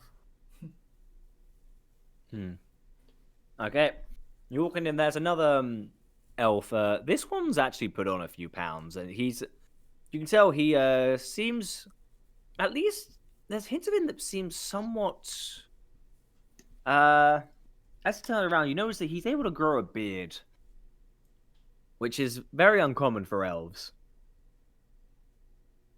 And goes, can't say I've seen you four around here before. We're just visitors here for some official business. Yeah, you wouldn't happen to be part of that trial the council was having, would you? Yes, that was us. We were tasked with bearing the evidence. I wish I had your guard. Yeah, Gadget just gives a dorky grin. Good on you. I understand that there's quite a few people here that will give you a bit of dirty looks, but I'm hardly one to do that myself, am I? I mean, look at me. Waves at his beard. Well, it's good to meet at least one friendly face. He looks at Larry. You're half human, aren't you? Yes, yes. Yes, I am. I understand. A lot of people. I try to hide this from as many people as possible. I say that the weight's just a thyroid condition, all that stuff. But in truth, I'm actually part dwarf from way back. Oh, really? I've heard people. Yeah, it was from way before. It was from millennia ago. Honestly, my ancestry goes before they even came to Quadruin. Apparently. That's enough about that. Quite some history. What can I do for you fine folks, you lifesavers? What you well, we're here to peruse. We've come into a bit of gold recently, and we're just here to spend it. So I suppose what do you offer? Well, we're sort of an upgrade facility, and my works are usually hired by the army as I'm able to magically enhance their focuses into more permanently powerful stuff. That being said, I have occasionally worked on more traditional weapons in my time for the occasional visitors, the occasional few wood elves come here once in a while. They prefer using bows and that sort of thing, so I'm able to enchant them and make their arrows a little stronger. Well, my focus, as it happens, and I'll take my ring off, has already been somewhat enhanced. Is there any other modifications you could maybe make to it? As you can see, it's quite finely worked. He takes a quick look. Well, that is some impressive work. Very fine stuff. Who made this? God, praise him. I'll just nod over at Lowry. Sorry. He looks up and goes, you could become a bit of a blacksmith yourself. It's impressive stuff. Thank you. Really fine detail, and you've added a few extra decorations that aren't even necessary. Yeah, and you did that for free for your friend there. Yeah, I fancy myself a bit of a tinkerer. Oh yeah, that's right. It was that inventor guy who was being tried. You're his daughter, aren't you? Yeah. He hands back the ring. Well, there's I've tried enhancing rings that have already been enhanced, but unfortunately, they either tend to be something really expensive, or whenever I cheapen out, they tend to explode. And I kind of like my beard not on fire. Yeah, I've had a bit too many a few too many experiences exploding for one boy. I can imagine. Well, I mean, if I can get some friends over to help, but that'll cost you about 10,000 gold. Bit out of range right now. Yeah, well, in that case, not much I can do, I'm afraid. Yeah, Right. Well, thank you for the help. Thank you for offering anyway. Yeah, Gadget. Right, anything else I can do? Any of your more mundane weapons that haven't been enhanced already? Yeah, Gadget puts back the sword. He was about to pull it out. Yeah, and then he looks over at Nor. Well, as tempting as it is, I'm still not fully sure that I'm sold on holding on to this. And I kind of gesture to the short bow.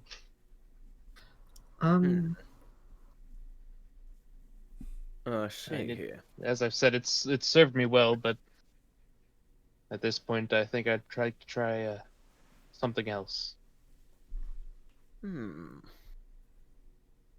Right, I see. So I imagine that you're doing this for another ranged weapon. Looking at you, you've already got your rapier, so melee stuff isn't all that important. Right. Hold on, let me see here. He goes in the back and checks a couple things, and eventually comes back. Well, if it helps, I've got these cute little hand crossbows here. They can be fired with just one hand. And they can be easily holstered. It's almost like a sort of firearm that, well, a bit more expensive. I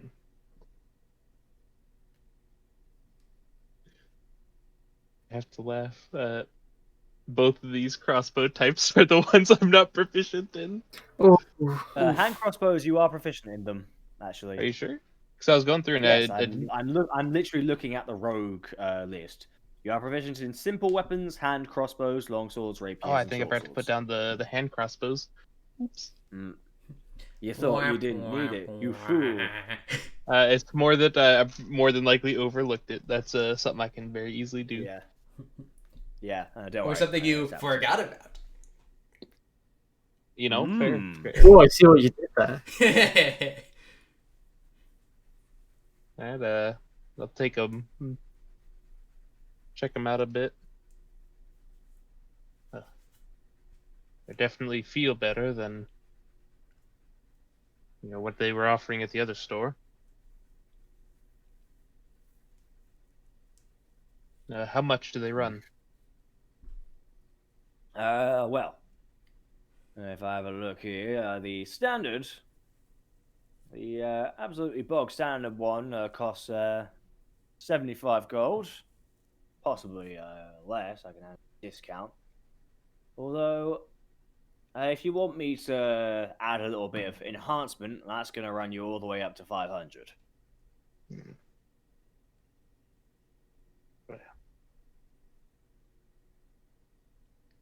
I can compare the two and just, I think I'll take one enhanced. One enhanced? Yep, that can work for me. Okay. Well, it should be ready in a couple hours. In the meantime, there's a few places you can get some food while waiting, or you can just have a walk around the city, nice and pretty. Food sounds good to me. Yeah. Maybe a drink as well. Yep. Yeah. What's food? All right. Where would you recommend? Okay.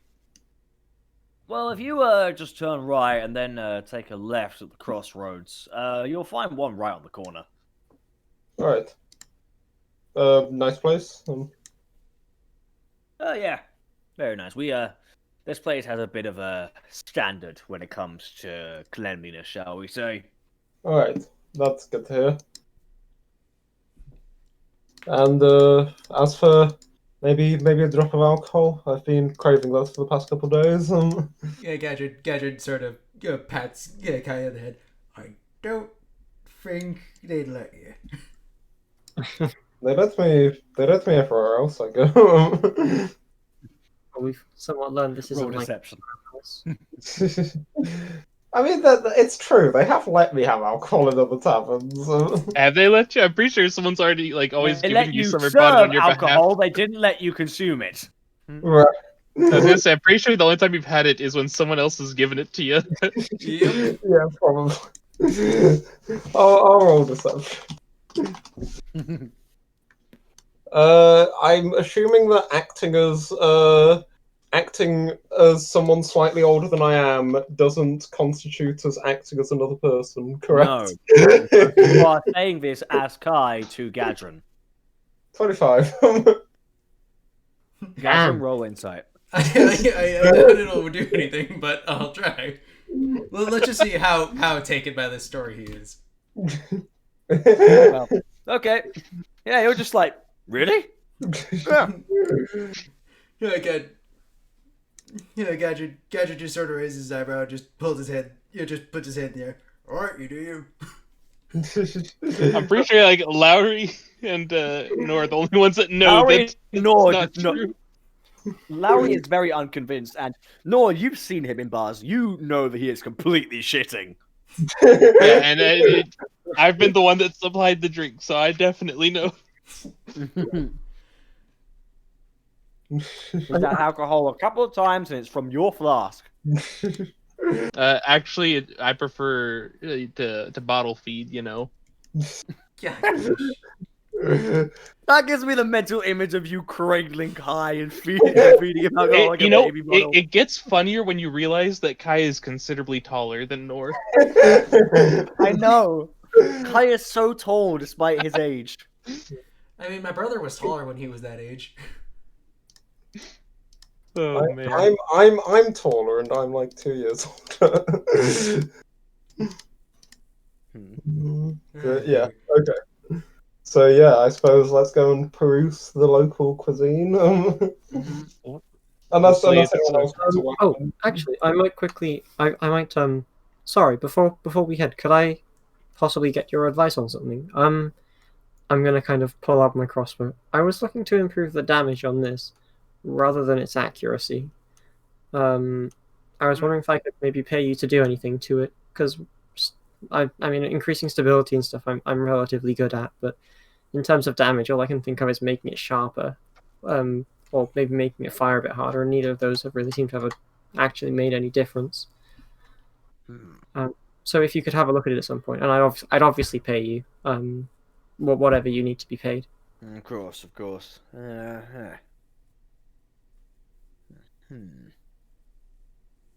I mean, it'll cost you another 500, you specifically, but I can have a look.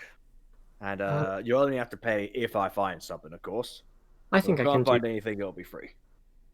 Oh, nice, thank you. Well, yes, I can afford to pay that, so I'll leave this here for now, and then I guess I'll check in with you when we get back. Thank you. Yeah. No problem. Be seeing you guys in a few hours. Yeah, Gadget sort of waves. And now now back into the streets of unfamiliar territory. Yep. I mean, all you have to do really is follow the signs. The signs. Written in the tongue of the elder gods. I mean, it might be hard for you, but yeah. So Lowry's able to read it perfectly fine. I can read it too. That's true. Alright, if you don't mind, I'm gonna use the restroom real quick, so. Oh yeah, of course. I'm gonna go grab a drink if we're doing that. Yeah. Oh, if we're all getting drinks, I'm gonna go grab a drink. I'm just gonna sit here and wait. And finish my Cheetos. Alright, you're back. Yep.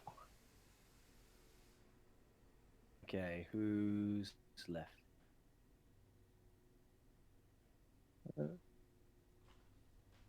Okay, we just got waiting for George and Rack. Is Nye back? Yeah. Yeah, I can hear you. Don't worry. Wait, what? I'm back. All right. I was asking if Nye was back. I haven't heard. Oh, Nye. yeah, Nye. I'm not sure she. Not sure he.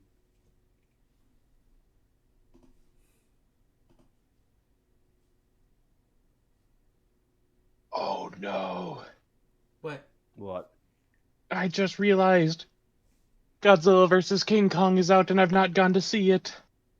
Uh-oh. You're talking to a big Godzilla fan here, Rick.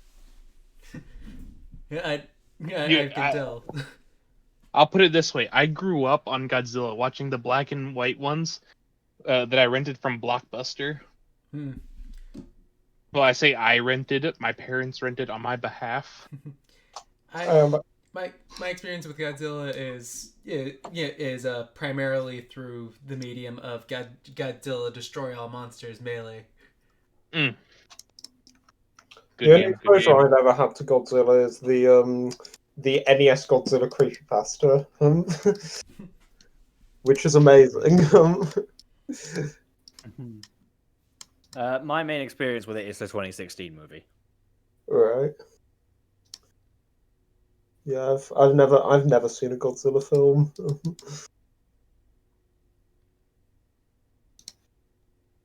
Are we still waiting for anyone, by the way? I don't know where. I do not know where Nye is. Okay. Probably still going to drink.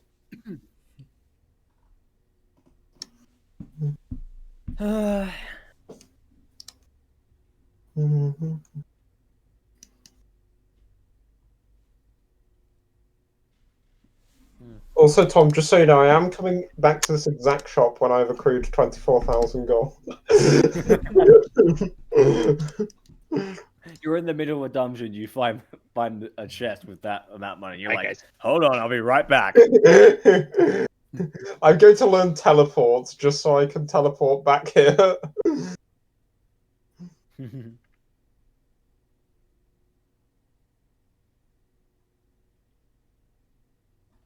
In the meantime, I may as well play it. Here's how it works. You guys call each other. Get ready for that tournament, because I have not. Oh, you're doing a tournament? Yeah, Rachel's still got one of the draft leagues, and Rek and I are both involved. Oh, right, I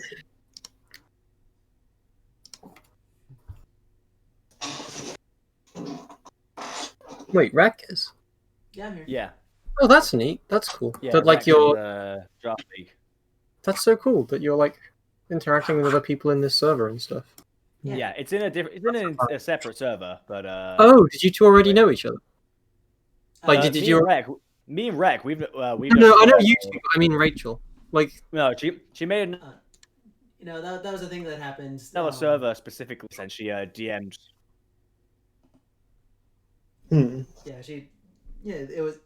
Yeah, I actually won my first match of that. oh, nice. Yep, I have not. Yeah, I won. I got 2 freezes.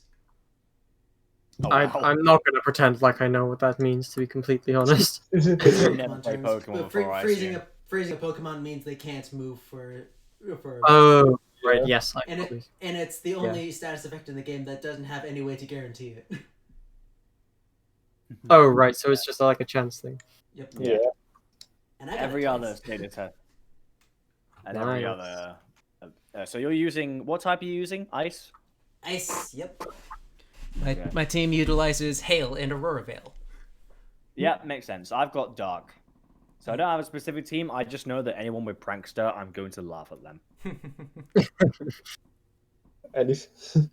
To be fair, Tom, you did get the coolest type.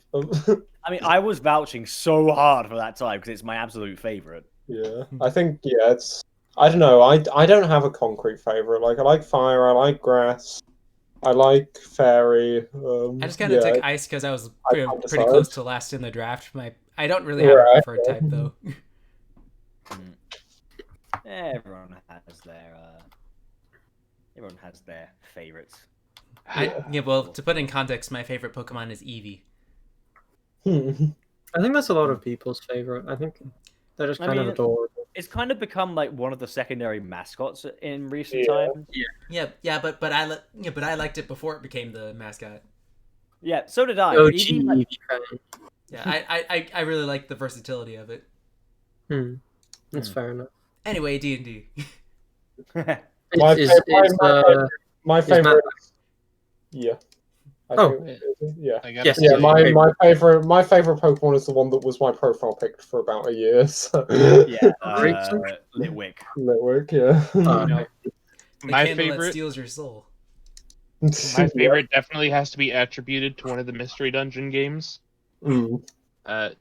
Gardevoir. Ah. As a kid, that really stuck to me. That sequence of events that was portrayed in Mystery Dungeon. Yeah, I was thinking Gates to Infinity for some reason, but you're talking about the first game. Yeah. That's as a kid playing that, staying up into the wee hours of the morning on a school night, low key crying while under like the pillow sheets keep the lights from going through. It's just like, man, it hit different. I beat Explorers of Sky on Boxing Day, like 3 or 4 years ago, and I remember the meal that night, like 6 hours later or so, I had to try and stop myself from still crying at the ending. Dude, almost every Mystery Dungeon, no, I take it back. Every Mystery Dungeon game that I played wound up having me crying at some point. Yeah, same. It's not a Mystery Dungeon unless you cry. Not the first one, but every other one. The only one I've actually played in person who has been the remake, and my brother and I were playing that together, and with the Fugitives arc, he was like, I didn't expect it to get so emotional. Yeah, the remake. I love the graphics on that remake. Yeah, it's so good. I never actually bought the remake. Maybe I should. But yeah, I've never seen any other graphics like that. But yeah, anyway, D&D. Anyway, D&D. Tom and I are in sync. So yeah, I suppose we're just having food. So, yeah, you come across a small cafe where Conroy has already made his way over and is waiting for you, and there is someone else sitting next to him. It's Arthur. No. Hell yeah! I love how everyone has such differing opinions on this guy. Yeah, Matt hates him. Yeah, Larry's excited for him. I'm amused, and then you have no idea because you've met him once. Yep. You've met him like once, and it was when he just did the whoosh. You haven't actually had any actual conversation. So yeah, so Conroy goes, there you guys are. Please, come on, sit down. We're just about ready to order. So I'll kind of cock my head. Do you know this man? Just pointing at Arthur. He goes, oh, we didn't at first, but we have a few mutual friends, shall we say? Gadget just looks down. I'm so confused. Oh yes, of course. We haven't actually spoken, have we? Please, come on. Sit down. Yeah, Gadget does. It is just, wondering what the heck is up with this random dude.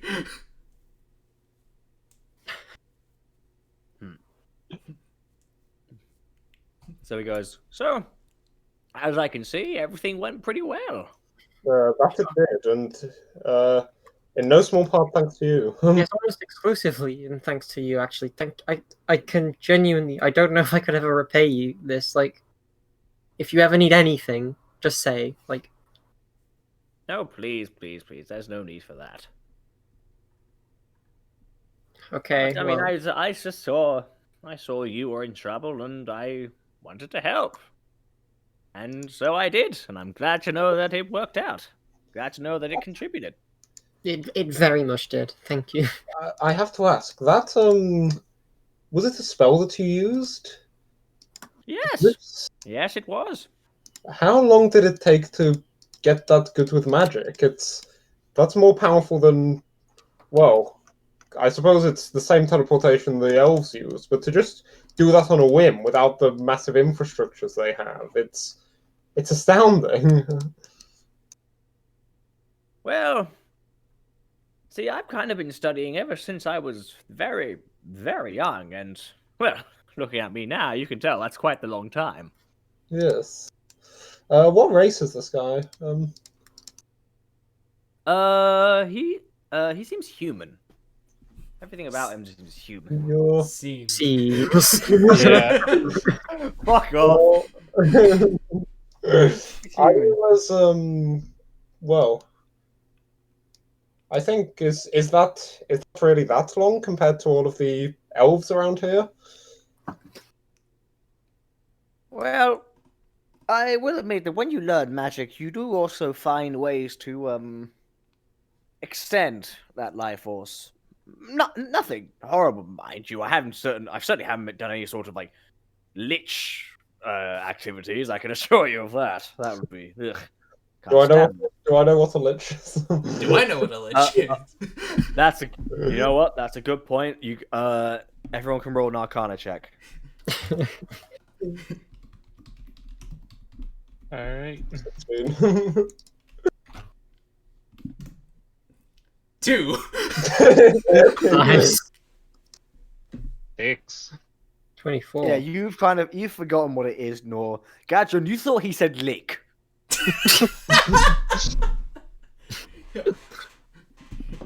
I'm sorry, what? Any lick magic? I don't want to be like. I cast inflict disease.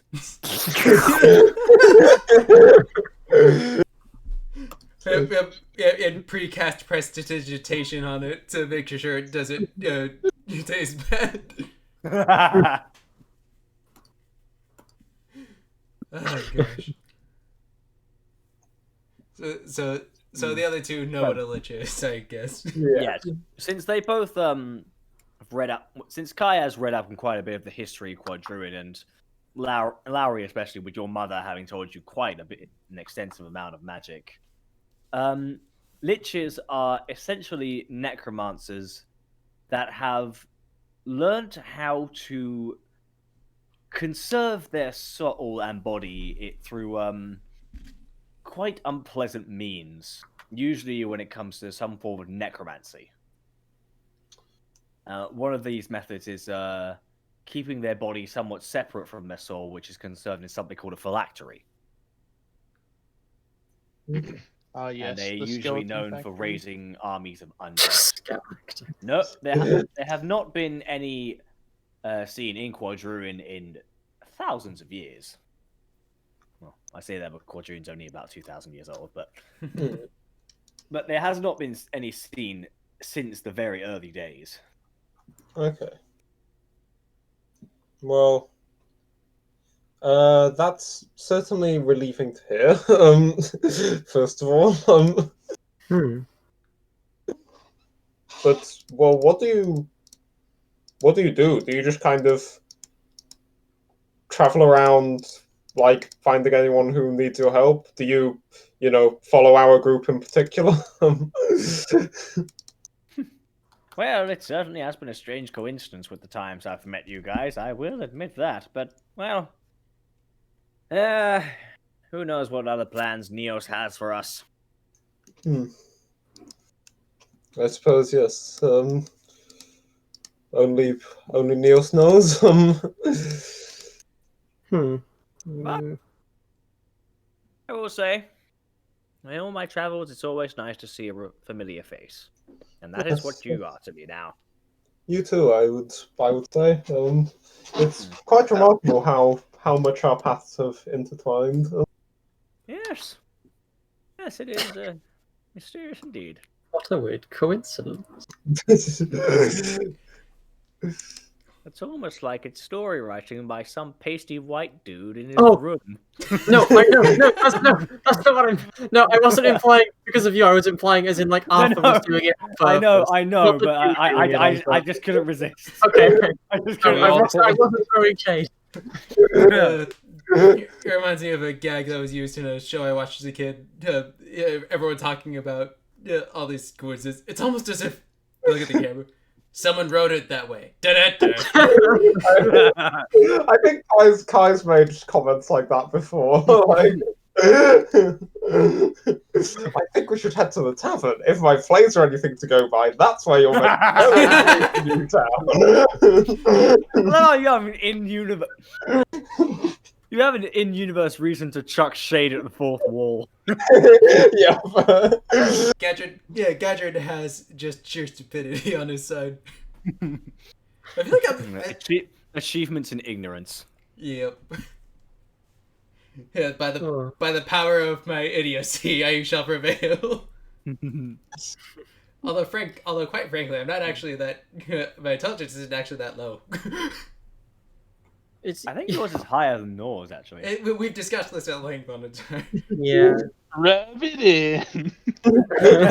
Make fun of the person that has amnesia. It's not your fault. You have a disability. We support you all the same. It's it's benefits amnesia, but it's like amnesia squared because there's 2 lifetimes forgotten. Yeah. Oh God, that's right. Oh gosh. Third time's the charm, right? Hopefully. It's not the charm. Is anything to go by? It's not the charm. In any case, do they have? The narrator goes, "It was not the charm." Do they have? What kind of food do they serve here? Is it exotic Elvish cuisine? At that exact moment, the waiter comes in, and you look at the menu, and what may be a slight disappointment to some of you is that it's entirely vegetarian. Yeah, well, Gadget can't tell. Is the menu written just in Elvish, or does it have common translations? It is written exclusively in Elvish. Well, But Lowry, you can tell that it is exclusively vegetarian. I imagine that probably wouldn't. Would that surprise me anyway? Are elves like? I feel like if is it because elves are vegetarian? It's not a surprise to you, no. Yeah. Okay. Well, what do you want? And I'll just start reading out the menu. What do you all want? Yeah, Gadget hears Gadget hears the items. Yeah, it just waits for the meat. It never comes. He proceeds to wait for a lifetime. Tom, what is the sweetest item on the menu?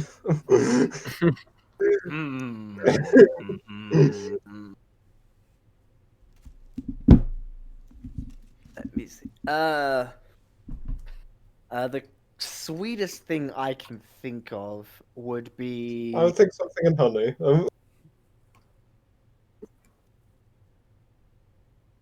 I would say it was a. You do find a rather interesting combination of carrots and passion fruit soup. Oh, That actually sounds quite nice, to be fair. I've never had any sort of fruit soup, but I know that carrot soup is pretty sweet. Hmm. I know that's not an actual thing. It's just like I'm trying to think of sweet things that are still vegetarian without it just being a straight up pudding. Yeah, I was kind of thinking maybe something like Greek yogurt with honey. So like a dessert. I guess, yeah, that is kind of a dessert. Yeah, so. We also another thing we have in Greece is halloumi with honey, which is very nice. Halloumi's What's cheese. on the more savory? Yeah, it's cheese. Yeah, it's so nice. It's actually Cheese in honey. Yeah, it's like the best thing ever. I've had halloumi on a burger before, and it was actually really good. No, yeah, you can get burgers that are made of just halloumi, but like with honey. No, you don't understand how nice. I don't. You, I I need to take you to Greece sometime so you can try that. I don't wait a while for that.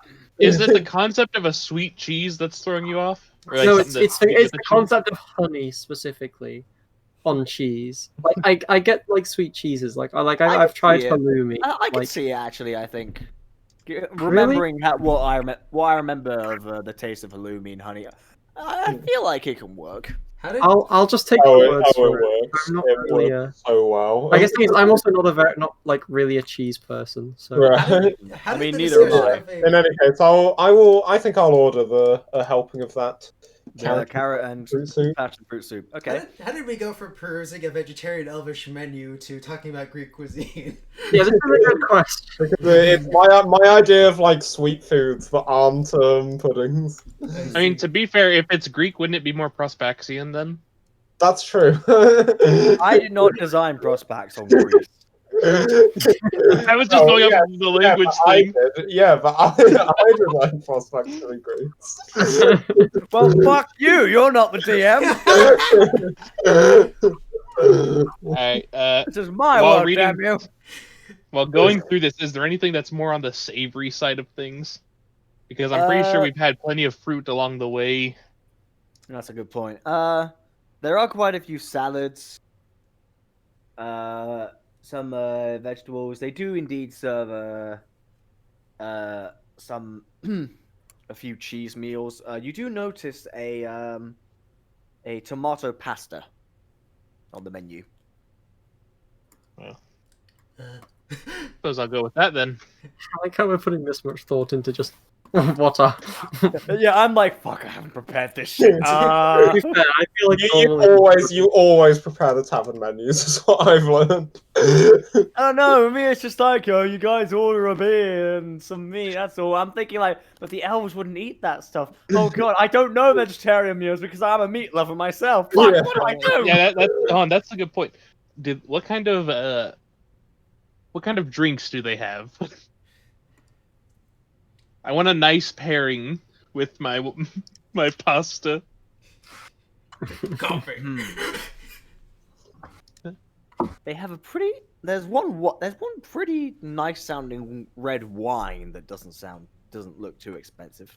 I'll go with that. I won't attempt to get it because Kaya's modelled off me and I fucking hate wine. Understandable. I also hate wine. But my Kai's never parents tried make it, now has he? your parents make wine. That's pretty Yeah, cool. my parents That's are pretty like cool. own a vineyard. Damn, That sounds kind of awesome. that sounds I probably would not have a fun time there. Is wine not your Because I thing? can't stand the smell of wine. Oh, yeah. yes, definitely. Yeah.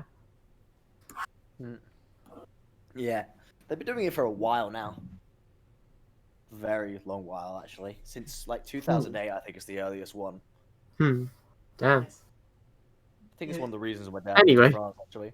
Anyway, D&D. Indeed. This is the most said phrase in the entire. Also, game. wait, just one aside. I was actually wrong about halloumi with honey is a thing, but what I was actually thinking of was feta cheese with honey, which is even better. I don't like feta. I've Oh. tasted feta and I don't like it. Rip. Okay. Wait, you don't like sorry, what? I cannot Feta speak. cheese. I cannot speak to you anymore. Feta is one of my top favorite cheeses. I'm It is sorry. so The good. thing is, It's Once not it's not too cream bad. cheese, I'll be then I'm honest. It's off not of my. it. Okay, hold on. It's not my least. I can stomach it, but it's I Yeah. don't know. It's like it's nothing compared to just a good old bit of cheddar for me. That's Before fair we enough. go to war over cheeses, I think D&D. there's something I absolutely hate just cheese in general. So just when I hear people talking about different types of cheeses, I'm just like, I don't understand. I Anyway, take it back. I Are take we- it back. Now- War over now- cheese is Are now the priority. please. Before Matt actually hunts me down and murders me. I'll fly over. We went Oh, from don't worry a about it. I'll man's do it, life I'll in do it. court to warring over cheese. I'll do it for you, Matt. Guys, can we not start the Great Cheese War of 2021? Yeah. Okay. Yes. D&D. So. Yes. Yeah. Uh, There's stuff you usually find in most vegetarian meals. Like there's pastas, there's salads. Pies and various. Yeah, exactly. Yeah, Gadget is still waiting for the beat to be said, but is starting to realize that it might not come. I'll kind of leave the Gadron. All of those cheese-based dishes sound nice. Do you guys like cheese? No, quite frankly, I do love it. God darn it, George! George, what have you started? No. Anyway. Okay, so I'll lean over to Gadron here, and well, they don't have any meats from what I can tell, but the thing I ordered is pretty savory. Yeah, Gadron. Gadron just at a loss at what else to pick, just sort of shrugs. All right. So eventually the waiter comes back and takes your order. And as he's done that, as he's away, Arthur turns towards you, Gadron, and goes, "Well, I'll be completely honest, we haven't exactly spoken much. I mean, last I remember, you were walking with a Minotaur. But as I think you mentioned that he had business." Yes, Protaurus ended up leaving us a bit. Yeah, it's a shame, but I think it was. I don't think he had much of a choice. But wait, you guys had a Minotaur? Yeah, for a while. Huh. Was Protaurus actually taller or smaller than Gadron? I think he was very slightly shorter if you don't include the horns. No way, really? Damn, Gadron's pretty fucking big. Gadron's massive, yeah. I am an absolute unit. I am in awe of the size of this absolute unit. Yeah, he's a fucking chungus. Oh no. Yeah, you forget, Tom. Chungus is the obese version. I am fit and muscly. Yeah, remember, you don't identify as gay, straight, or bi. You identify as a goddamn threat. Pretty good way of summarizing Gadron. Yeah, as they mentioned that they had a Minotaur, Gadron just sort of. I wonder what he would have been not gonna fight. Oh, he was insane in the fight. He was pretty. Yeah, you wouldn't want to get in his way. On the contrary. I think that really would. I mean, you may say that now, but I saw him spear a man from about, I don't know, 50, 60 yards. Kill him instantly. It was impressive to say something else.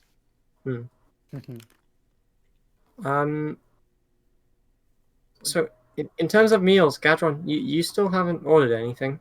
Yeah, no, Gadron basically is copying what Nora ordered. Ah, okay. Yeah, the waiter's already left and the meals be prepared, so... And Arthur said, "So, Gadron, where do you come from?" "I come from the sea."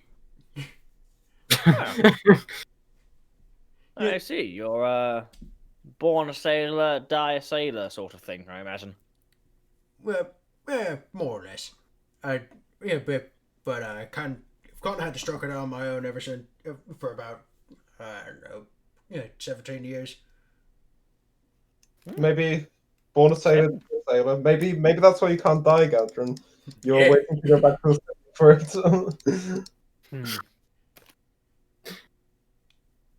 Yes. You've been on your own for 17 years, and how old are you now? Yeah, Gadron sort of thinks.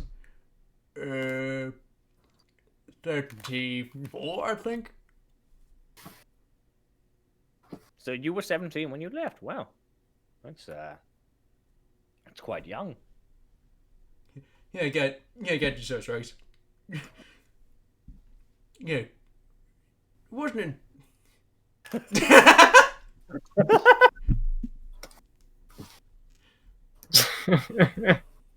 Cheese balls, really? Cheese puffs? Hey, it's the most aerodynamic kind of cheese. How did you find this image? Hey, where the hell did this come from? Don't question my my method. Yeah, that's the one. All I can tell you. Are you telling me that your search history currently has the words cheese gun? All I can tell you is that this is a functioning weapon. Oh god! Terrifying. I fear for my life. Oh gosh. Someone needs to get the lettuce shield. Oh, But yeah, Gadget. Oh damn. Yeah, Gadget just shrugs. Yeah, maybe not. Couldn't rightly say. I will say though that I'm really glad that I left when I did. Oh, really? What happened? Yeah, Gadrin just sort of tenses a bit. I don't want to talk about it. oh. Family issues of some kind. Yeah, Gadrin says nothing, but looks at where he assumes the sea is. Technically, if you look in any direction, the sea is there. True. Not upwards. That's a good. I mean, eventually, you go far enough up, it's gonna wind up going back down. So I mean, I think you'd still find the sea. true. No, I if think you that's look up, you're just going to end up going into space, mate. Well, that's fair. Gravity. What? But there could be like a planet that has just an ocean. That is true. So We're the sea is strictly there talking- too. Nice try. We're strictly Checkmate. talking He looks up and terrestrial. suddenly he sees math. Kamino from Star Wars. So yeah, I suppose, yeah, Gadrin's not ready to share his trauma yet. Yeah, we Well, understand. we've all got our issues with family sometimes. I'll just smile. I don't. He looks at you and goes, that's true. One day. Well, yes, one day. That's a good thing. I don't know what the implication of that sentence is, but It's like, it's too late. it's like, well, there's always going to be something. Sometimes it's something a little minor. Sometimes it's quite severe. Well, I suppose you could count that my mum wasn't very happy with me getting nearly mauled to death by a wolf that one time. Well, those two. Well, never mind. Gadget sort of chuckles at that, getting a smile back. I've kind of had a few issues with my family as well. My children. Oh, They're both involved in the war, unfortunately. I remember you've mentioned them before. I think when we first met. Yes, I did. They've never exactly got along. There was two of them were constantly bickering, and eventually they got into the war. And third one did the same. He was always nicer and sweeter, but unfortunately he was killed in action. Oh, that's awful. I'm sorry to hear that. It's all right. It's hardly your fault, is it? What? Well, no, but It's one of the reasons I've started this journey, to help forget these things, these tragedies. And after meeting you, it's working, I think. oh, well, I'm glad we could help. And I'm sorry for reminding you of them. Oh, please, no. You're not as similar to them as you think. They're constantly bickering, and they were violent, very violent, or at least the older two were. Still are, I assume. Well, I hope one day they. Well, yeah, I hope one day they work out their differences. Though I don't know how likely that is. I wouldn't count on it anytime soon. The waiter eventually comes back with all your food. Just the thing to take my mind off it. Gadget Turtle looks at what's in front of him, and it just raises an eyebrow in confusion. You find these strange yellow tubes covered in a red liquid. The closest thing, the closest thing to it was the lasagna that we prepared, but it looks completely different. Yeah, it's a different. It's got a similar texture, but the shape is so different, and it's missing the meaty chunks. I've never heard spaghetti with like tomato sauce described in such an abstract like. I was Inhuman actually way. describing penne, but yeah, I suppose that works as well. Yellow tubes in a red liquid. I mean, to Gadron, that's what it is. Yeah. Which is kind of funny Like, because in it's real life, not too penne it's is my not too favorite far type from of pasta. lasagna, but Oh, really? yeah, like, Yep. and you notice the cheese, which to you just looks like dandruff. That's a, And I have ruined Parmesan for you. that added a Nope. layer. That's my contribution to a cheese war. Unfortunately, you can Parmesan You is can now never banned ruin in the Parmesan Parmesan for me, ban. Tom. Yeah, but I you am can't one take with the chestnut. Parmesan. yeah, you can't take the cheese from me. You can take a cheese from a person, but you can't take a person from a cheese. Wait. I mean, never mind. Anyway, it's nearly 1 o'clock where I am. Give me a break. So, That's fair enough. That being Are we said, going- Are we going to the yeah, com that- checks to see how much we like our food? See if any of us get poisoning.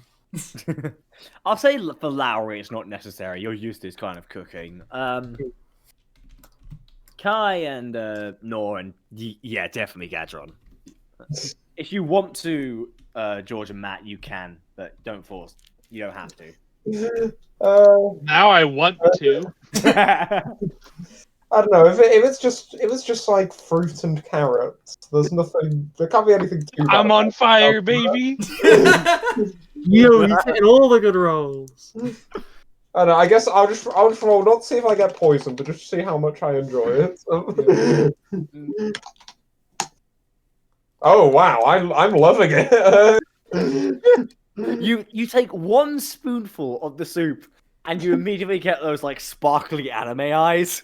And we're just like, oh. This. Wow, I need to get a recipe for this. Show it to the people at home. Gadron's eating the pasta as though in his way, and it's just like, this kind of reminds me of your lasagna, Larry. Oh, in a good way. I think you did it better, but Oh, nice. Well, thank you. I mean, I imagine it's somewhat similar. It's just missing the meat. That's all it is. yeah, you'll get a lot of that around here. Yeah, if they made bolognese, this would have been great for you. As for Nor, you decided to do it and take a bite, and it crunches. I knew it was going to. Of all the things that could be bad with the pasta. Yeah, this has been a little undercooked. It crunches. That's what pasta I does just- when it hasn't been cooked properly. Oh yeah, I I'm just know. kind of just staring at my undercooked pasta, just like.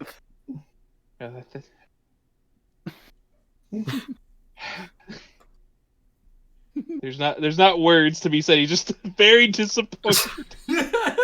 Disappointment is unmeasurable. I was excited for something that wasn't just your run of the mill, hastily prepared, ration that we've had along the way. And at this point, I think I'd rather have one of the rations we've had along the way.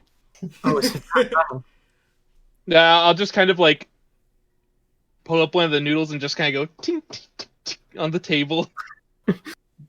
As you know, it does actually kind of snap oh no. as you do it. I think I'd rather use this for ammo for my new crossbow than as a food item. I don't think it would actually fit. It's too thin, and there's no arrowhead. No, I know. That's what I'm saying. It's that's like undercooked. That it would be a better It's use still for a better that use than than as eating food. this.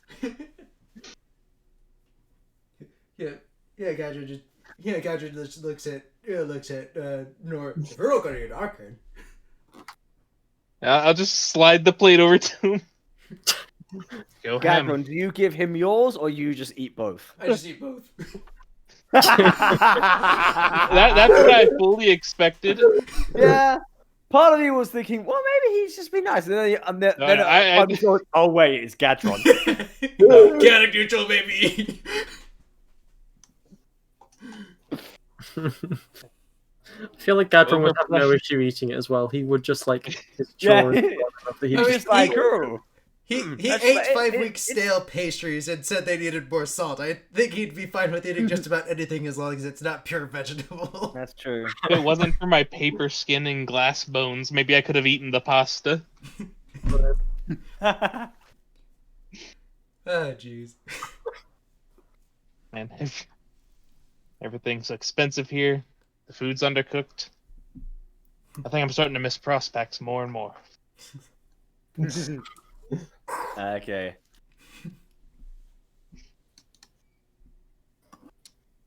Well, Arthur, I've been meaning to ask you. Where are you actually going? Are you just wandering? Exactly right. I spend a bit of time all over the place. Well, you saw me in Mistroke, and here I am in Athena. And I was thinking soon after this, I was going to make my way to Vaglad. Huh. It's a place I haven't been in a while. I tend to just kind of walk in a circle, shall we say. Every once in a while, changing slight itinerary to go to a different town. There's so many places. And eventually, at some point, I'm hoping on either entering Skaswax. Might be a little risky, but where's the adventure?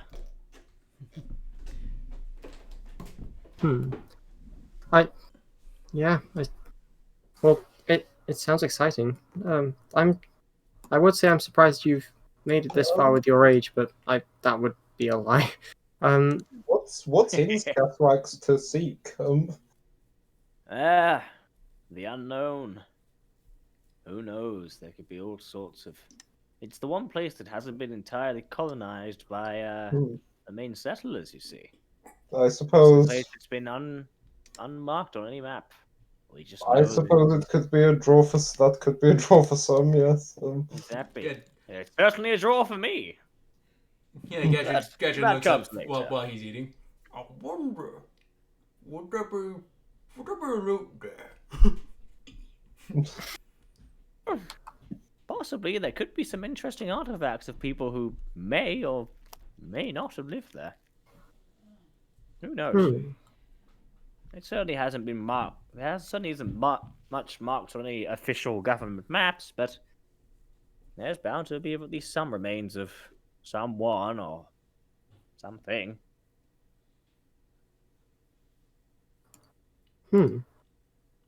That's somewhat intriguing.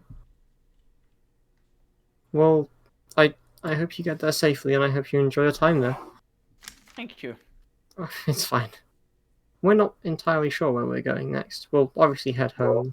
I think I'll just pull out my library pass from one of my pockets. I think after the burial business is all done, I have a goal of my own I'd like to pursue. Yes, I'm sure we'll find something. Yes.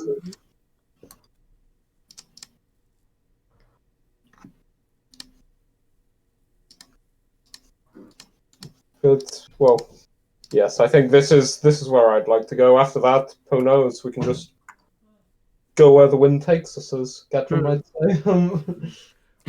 I've never said that. I go where the sea takes me. It's a sailor thing. A sailor in one of my plays said that once. Listen, I listen more to the waves than the wind, so we and I have disagreements. That's interesting. Maybe you should write the sailor characters for some of my plays. You might give a more realistic take on them. I think we'd have to teach him to write first. That's a good point.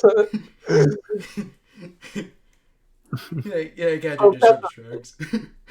So each of these little symbols here, and I'm just going to pull out the notebook from earlier, actually represents one of the sounds that you make when you talk. I'll just I know kind what of- reading You're literally is. showing him like the Project Apophis notes as reading as a reading teaching tool. Yes. That's why. Super highly classified information that could help lead you to a significantly pretty dangerous and mysterious organization, and you're using it to teach a guy to read. Yes, I am. That's like me in class saying, "All right, so here we're going to learn. This is letter A," and I'm doing it out of like Mein Kampf or something. I think like oh jeez. Yeah, it's like Gadrin. It's like Gadrin is Grog, but with a less patient teacher. Yeah. I mean, it's the first thing I had in my bag. So. Like you're talking about describing reading to Gadrin, and he's just like, I know what reading is, Kai. Oh, sorry. I just thought since you didn't know what money was, so what I was just you never know what other basic building blocks of society they might not have in the sea. Yeah, Gadget just sort of crosses his arms like, Kai, yeah, I'm gonna let that slide, but but next time. Look, Yeah, so I'm a little confused. Just remind me, can Gadron read or not? He knows what reading is. He just can't do it. Okay. For him, it's just something that other people can do, Yep. Yeah. like whistling. I say that specifically because I can't whistle. I was gonna say, yeah, this sounds like it's coming from some deeply personal. Oh, it's very personal. It's been torturing me for 24 years. I have to come clean. I can't click my fingers. Oh, you can't snap your fingers. You can't do No. this. Fuck off. It's okay. Oh,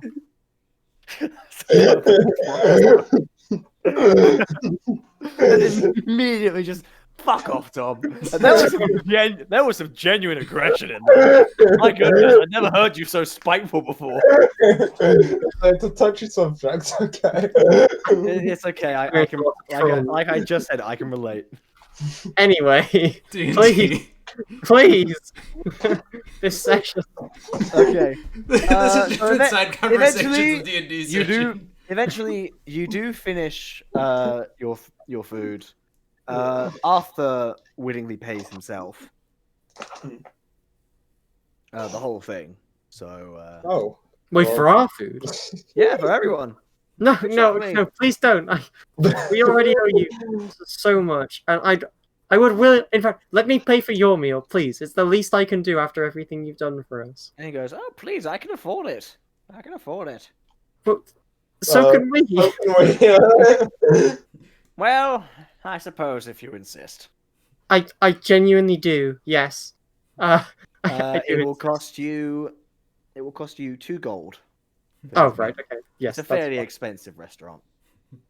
Yeah, I can yes, do this is this is the Olive Garden. the Olive Garden of It's a little more society. self-aware than that. Anyway, yeah. Okay, then with that, well, I suppose I'll be off then. Okay, it was nice meeting you again. We haven't seen you for a while. And I think with the way things are going, I'm fairly certain we'll meet again. I was about to say, I think that's a safe assumption. Anyway. Gadget just thinks that seems. Never mind. I don't understand a lot about this anyway. Yeah, and he goes, well, Gadron, Lowry, Kai, Jameson. It's nice knowing you. You too, Arthur. Yeah, and Gadget just sort of waves goodbye. And to you, Mr. Ann, I will say, your daughter is growing up to be quite the respectable young lady. And he nods in response. And she's got quite a good choice in friends. And he nods. Thank you. I quite literally owe them my life. And with that, he taps his staff, and in a flash of light, he's gone. Gadget just Don't blinks like in. them. Yeah, it just... And again, Kai was like semi-expecting it, and it's just he just kind of turns to the others, just what a strange man. I've been worry, saying Quadruin. that from the beginning. Yeah, Quadruin, for once, you're not the only one who's confused. This is a regular occurrence with this guy. Regular, it's only happened twice. The teleporting, yes, but the general confusion. You have no idea. That scares me. I know, I love it. Why do you think I keep bringing him back? He's a pretty fun character. My suspicions will be right all along. He's not trustworthy. They called me a madman. We'll still call you a madman, just for different reasons. Fair. Anyway. Yeah. So with that, I feel like I need to...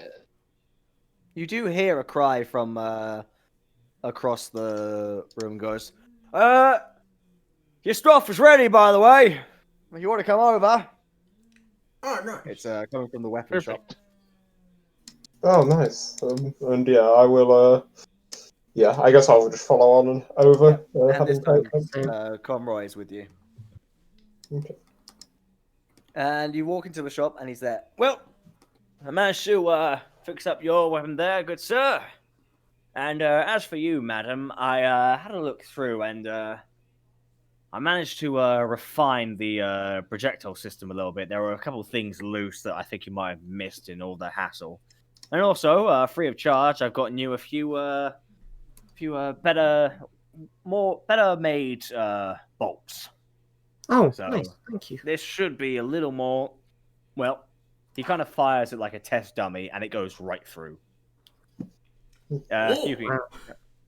That one was an extra specifically to show you. Don't worry, I'm not wasting any of your stuff. Well, thank you. That looks amazing. I'm kind of excited to study it as well as use it. Of course. Feel free to use it however you wish. What should I? It's going to be 500 from each of you. Okay, thank you. Tom, in terms of meta, what should I put for? This would be a +1 to damage. Okay, nice. +1.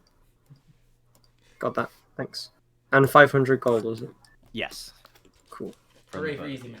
And as for Nor, you now have a magical hand crossbow, so you can just add that to your damage. So it's going to be all the hand crossbow stats +1 on both attack and damage.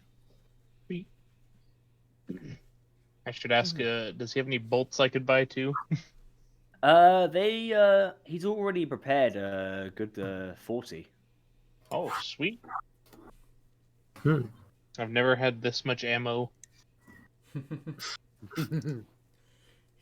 Nor's just thinking, so this is what power feels like. I am the god of destruction.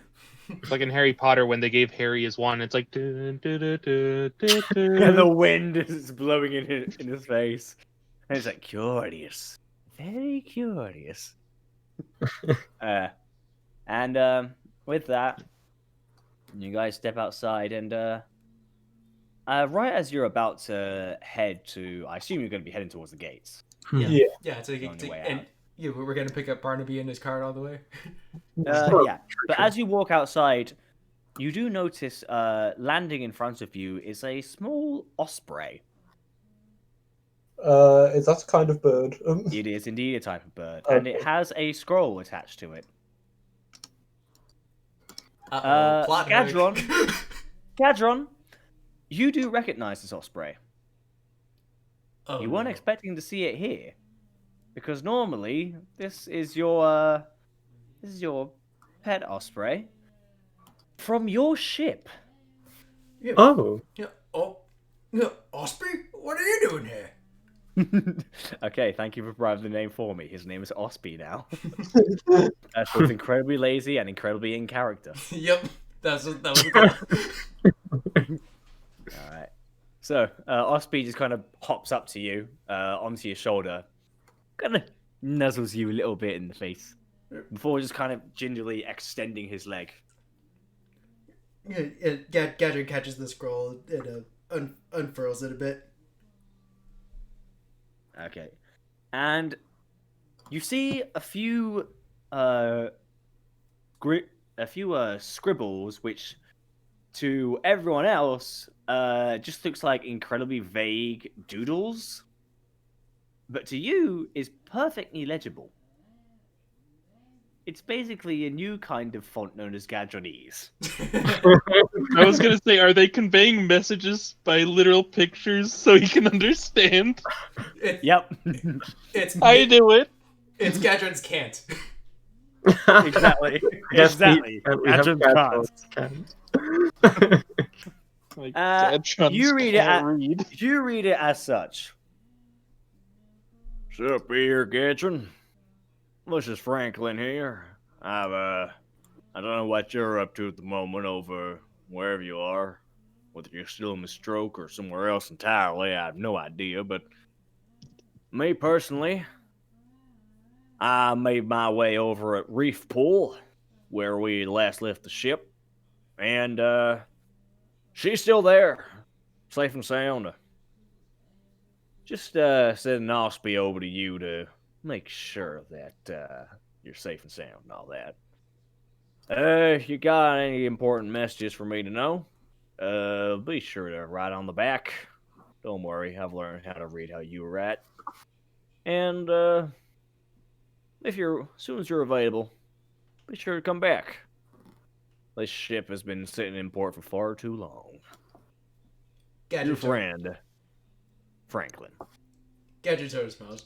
Ah, Franklin, I know you take care of it. Gadget flips the scroll over and looks to Kai. Yeah, you have something I can write with. Yes, I have. I'm assuming I have. Do they use pens invented yet, Tom, or is I imagine you at least have a stick of charcoal. Yeah, you'd have a always pencil style thing. Yeah. Yeah. Okay. Yeah. I'll get my pencil. Yeah. This is what I use. Alright. Gadget looks at us while it is in his hands. I'll have to do. And he writes out the message.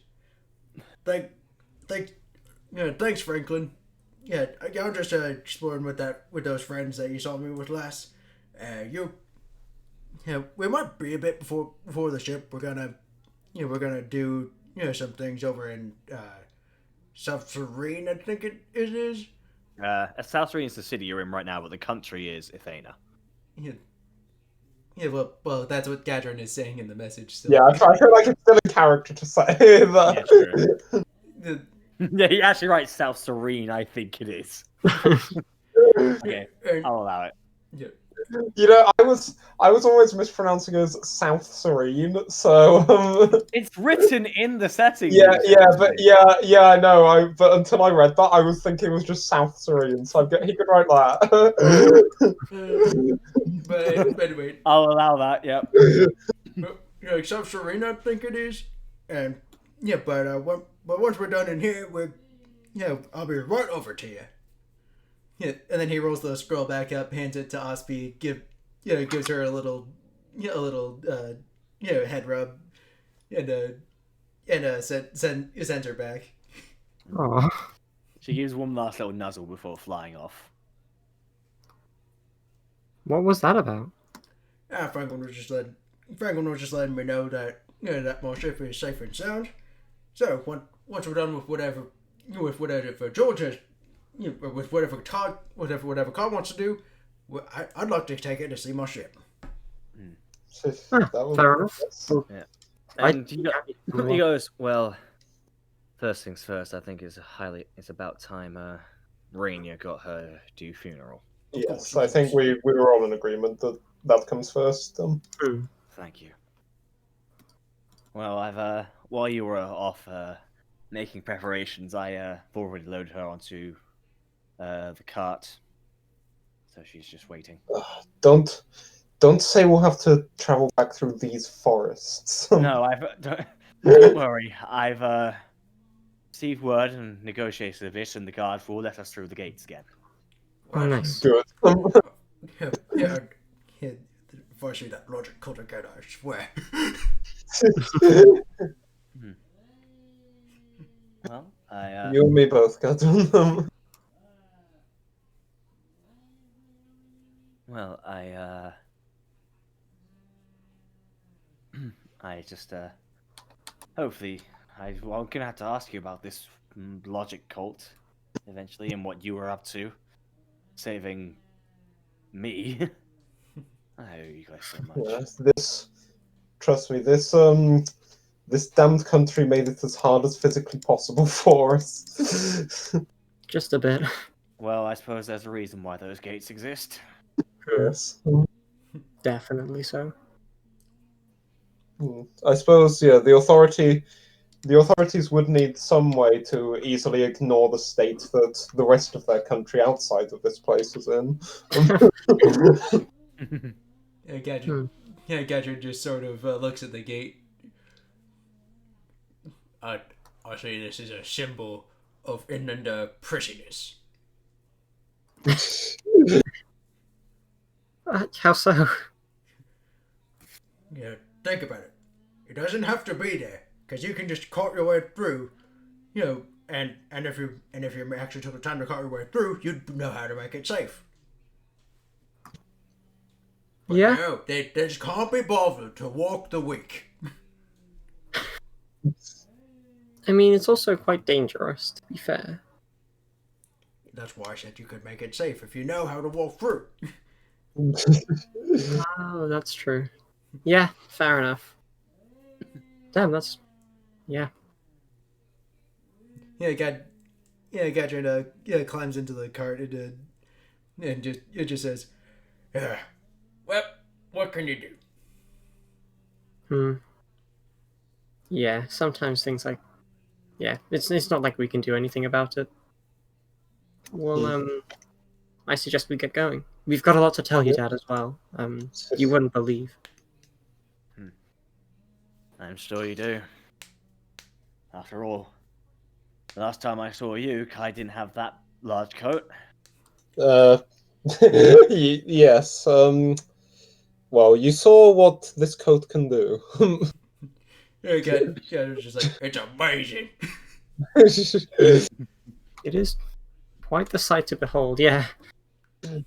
Well, let's get going, shall we? We'll talk about it once Barnaby here starts moving. Indeed. And then we start Yeah. heading, I suppose. Off we go into the gates on yonder. Yep. You guys head through the gates, and as much as I want this to go on, it is getting a little bit late. Yeah, that's fair enough. That makes sense. Especially for you. So I think this will be enough. Yeah, I think it's we'll pick it back up during the actual funeral scene. Yep. Yeah, that's a good idea. Yeah, that was I really enjoyed that. So. Yeah. Damn, we finished the second story arc as well. Which is Yeah. Speaking of which, you guys are leveled up. Hell yeah! Oh yeah. Guess who has 20 strength? Oh, that means I. Oh damn. That means I can. I have like bend luck now, don't I? So I can like influence saving throws. That's cool. Oh, nice. That could be useful. Yeah, I'll need to check that. I can like fireball someone and then make them like fail the save. Actively taunt them with the fact that they think they can bring it back. Yeah. Yeah, let me just. I haven't actually. This is a rare occasion, but I haven't actually had to get my player's handbook out yet this session. So, yeah, level 6. Time to roll my hit dice. Oh yeah. What- Which Alright, yeah. I've not been rolling the hit dice. I'm You're just taking the default. yeah. I'm just saying. I'm taking 4 HP. That's fair. I allow that. You guys Yeah. can do what you like. It's And I but do, yeah. I do allow you to re-roll ones for Yeah. HP. Bend luck. Yeah. So bend luck. Starting I say that in that roll ability, too. Two rip. you have the ability to twist fate. You have the ability to twist fate using your wild magic. When another creature you can see makes an attack roll, an ability check, or a saving throw, you can use your reaction and spend 2 sorcery points to add 1d4 and apply the number rolled as either a bonus or penalty to the creature's roll. Time to reroll. Yeah. Still better than mine. Yeah, because he got that con bonus. Oh yeah, I also realized I was muted because if I move my mic up, it mutes itself. But what I had said was basically I completely expected the roll that I got. These dice just hate you. I feel so bad. You see, I've lived with this. This is So your life. it's just another day. It's kind of like, I don't know, if you wake up like missing a limb like every day of your life, you're not gonna miss the limb. It's just that's how it is. You know, you're like, yeah, I never had an arm there. You know. I'm almost to 30 health though. Level 7, I might hit it. I don't mean to alarm you, Tom, but I have a +10 to hit with my short swords now. What? So you get you're a things when fighter. You get your ASI now, don't you? That's right. Holy shit! Yep, I have 20. Guess who has 20 strength? And wait, you got a +2 for your short sword. Oh wait, no, they're +1, I assume, because Yeah, they're +1 and tinkered with by Lowry. That's right. Although, wait, how Sword many point? things has she taken with? There was the ring, The ring, the armor, swords, and the weapon. and was, Nora's armor. No, Yeah. okay, how many things are you allowed to tinker with? Again? Three is the 3 things. yeah. So I don't have anything. So technically speaking, you only tinkered with one of them. Really? Yeah, because if it's the 3 things and Gadron swords, there are 2 swords. Oh, we did talk about this. We went through this. I can't remember what conclusion we came to, but we did take this into account. I'll see if I put it in my notes. I did not put it into my notes, so I don't know. Gadron normally, for the bonus attack, it's a +9 to hit now, because it's still +1 because they are magical swords themselves, courtesy of your friends in Shadington. So we've got. So I've got a super enhanced sword and a normal sword, is what you're saying. Exactly. Okay. And so your ASI, you basically just got a max strength now. Yep. You've got 20 strength. And I also put a point in charisma to bring the modifier over to +3. Ooh. Oh, nice. Gadron doesn't strike me as a particularly charismatic fella. Well, What are you talking about? He's a bundle of friendliness. A bundle of friendliness who can be really scary when he wants to be. Yeah. Yeah, that works. You guys, he's like the chummiest chum who ever chummed. Damn, It does feel kind of weird to me that charisma and intimidation are that like persuasion and intimidation are tied to the same stat. Like that doesn't seem like it should work that way. Well, but either way, it's your force of lot personality. It's just it's different skill sets.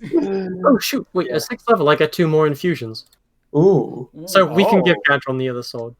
Fuck! That whole conversation was useless. Sorry. I still have one more, but we'll save that for another time. You know, realistically, with my HP roll, the only thing that come out of my level up is that my deception is a 12. Oh my god. Your deception is a 12. No, this was 12. 12. Oh, did you get more expertise? No, 12 was the stat that convinced a tavern keeper that a piano was a cooking. Oh, really? Actually, I should check. We can recreate that here. We can recreate the return of the cooking piano. Well, I should check again just to be sure. Expertise, is there a cap? Like, can you take it in the same thing at multiple times? Think there is. Because no, you can't take multiple expertise in one step. It's like okay. So it's not. basically it's just like proficiency but better. Is expertise. It Just just doubles your proficiency for it. Yeah. Since I already had it in deception for the first one, I got to use it in something else. Let's see. Yeah. Okay. Yeah.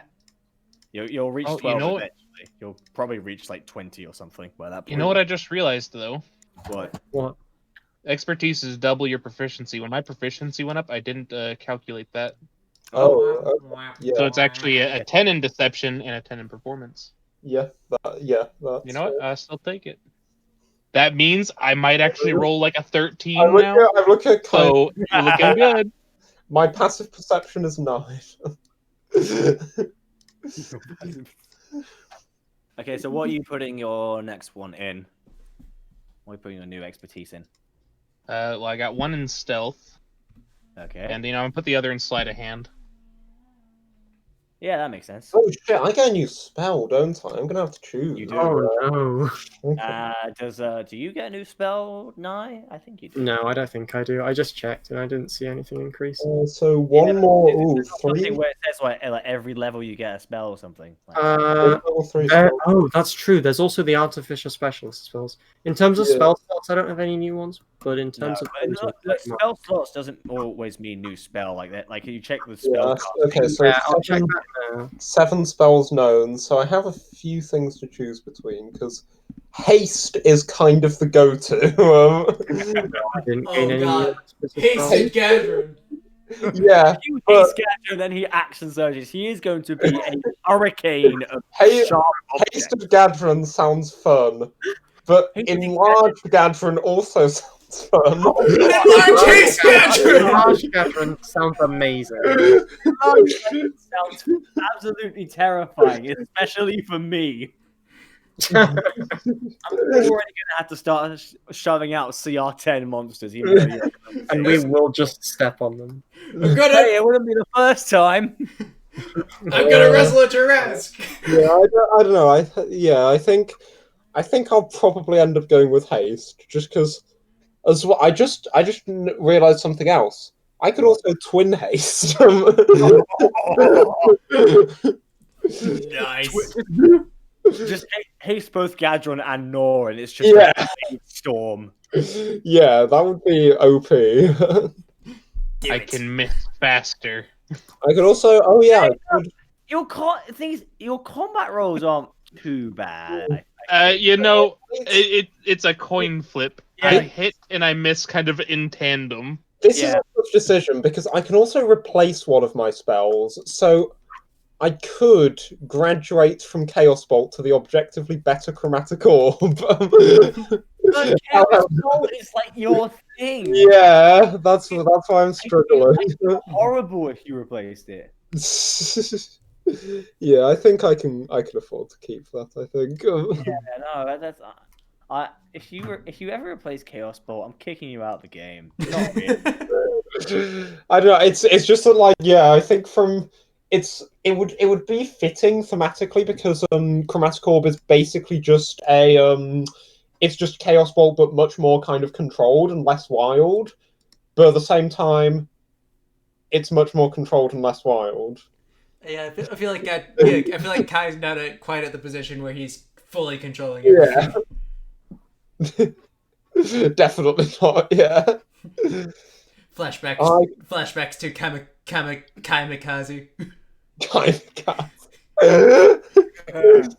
That's a good line.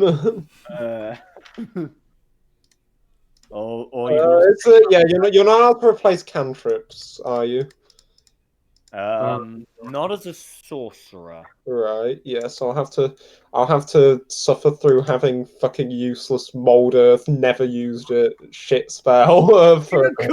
You've had opportunities. You were in the middle of a sand pit with a pretty big monster. I don't know how much mold earth would have helped me there, especially considering it takes up an action. It's quite a small area of earth. Would I have made a 5-foot hole in the ground and then hidden it? Okay, first of all, there's a bunch of incorrect math in that meme. Second of all, what am I about to do?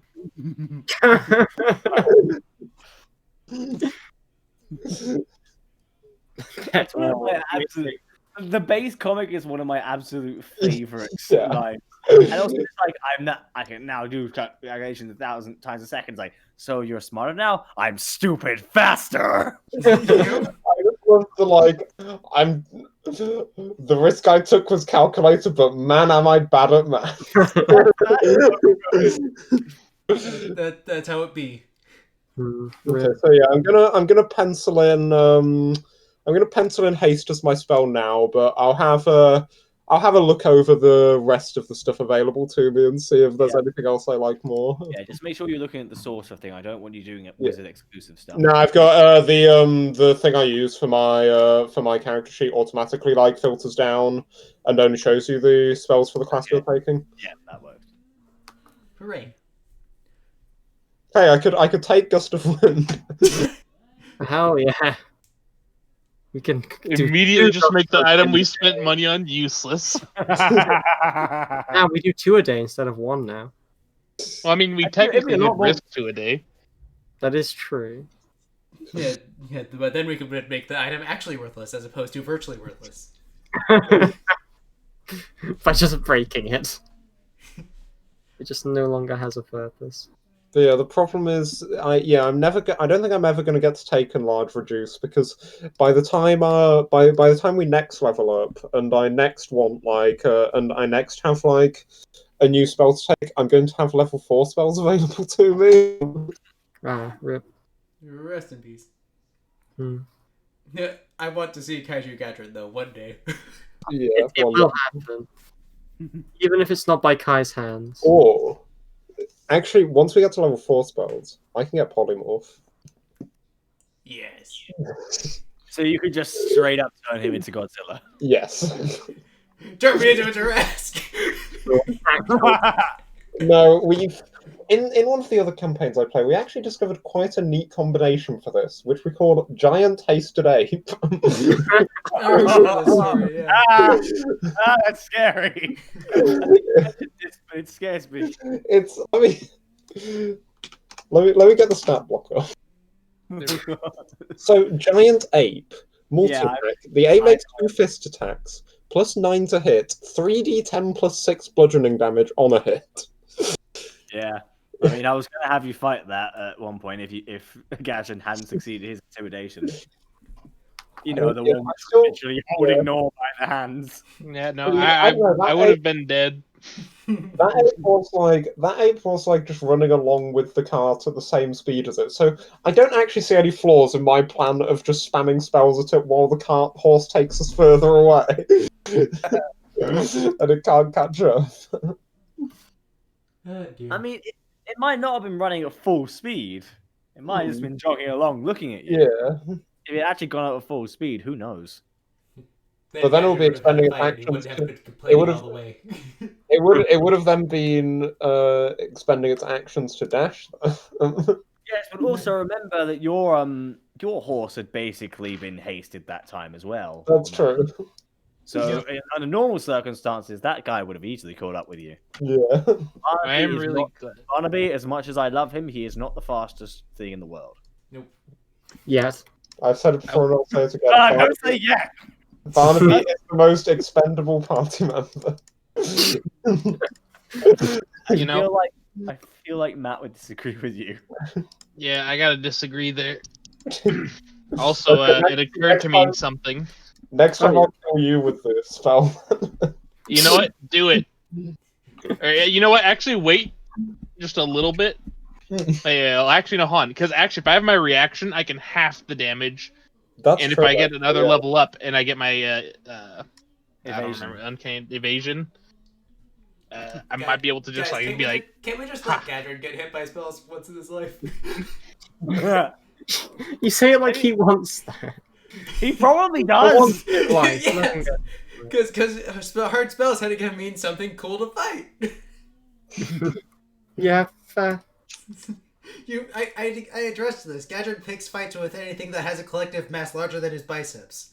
No, that is quite a large mass.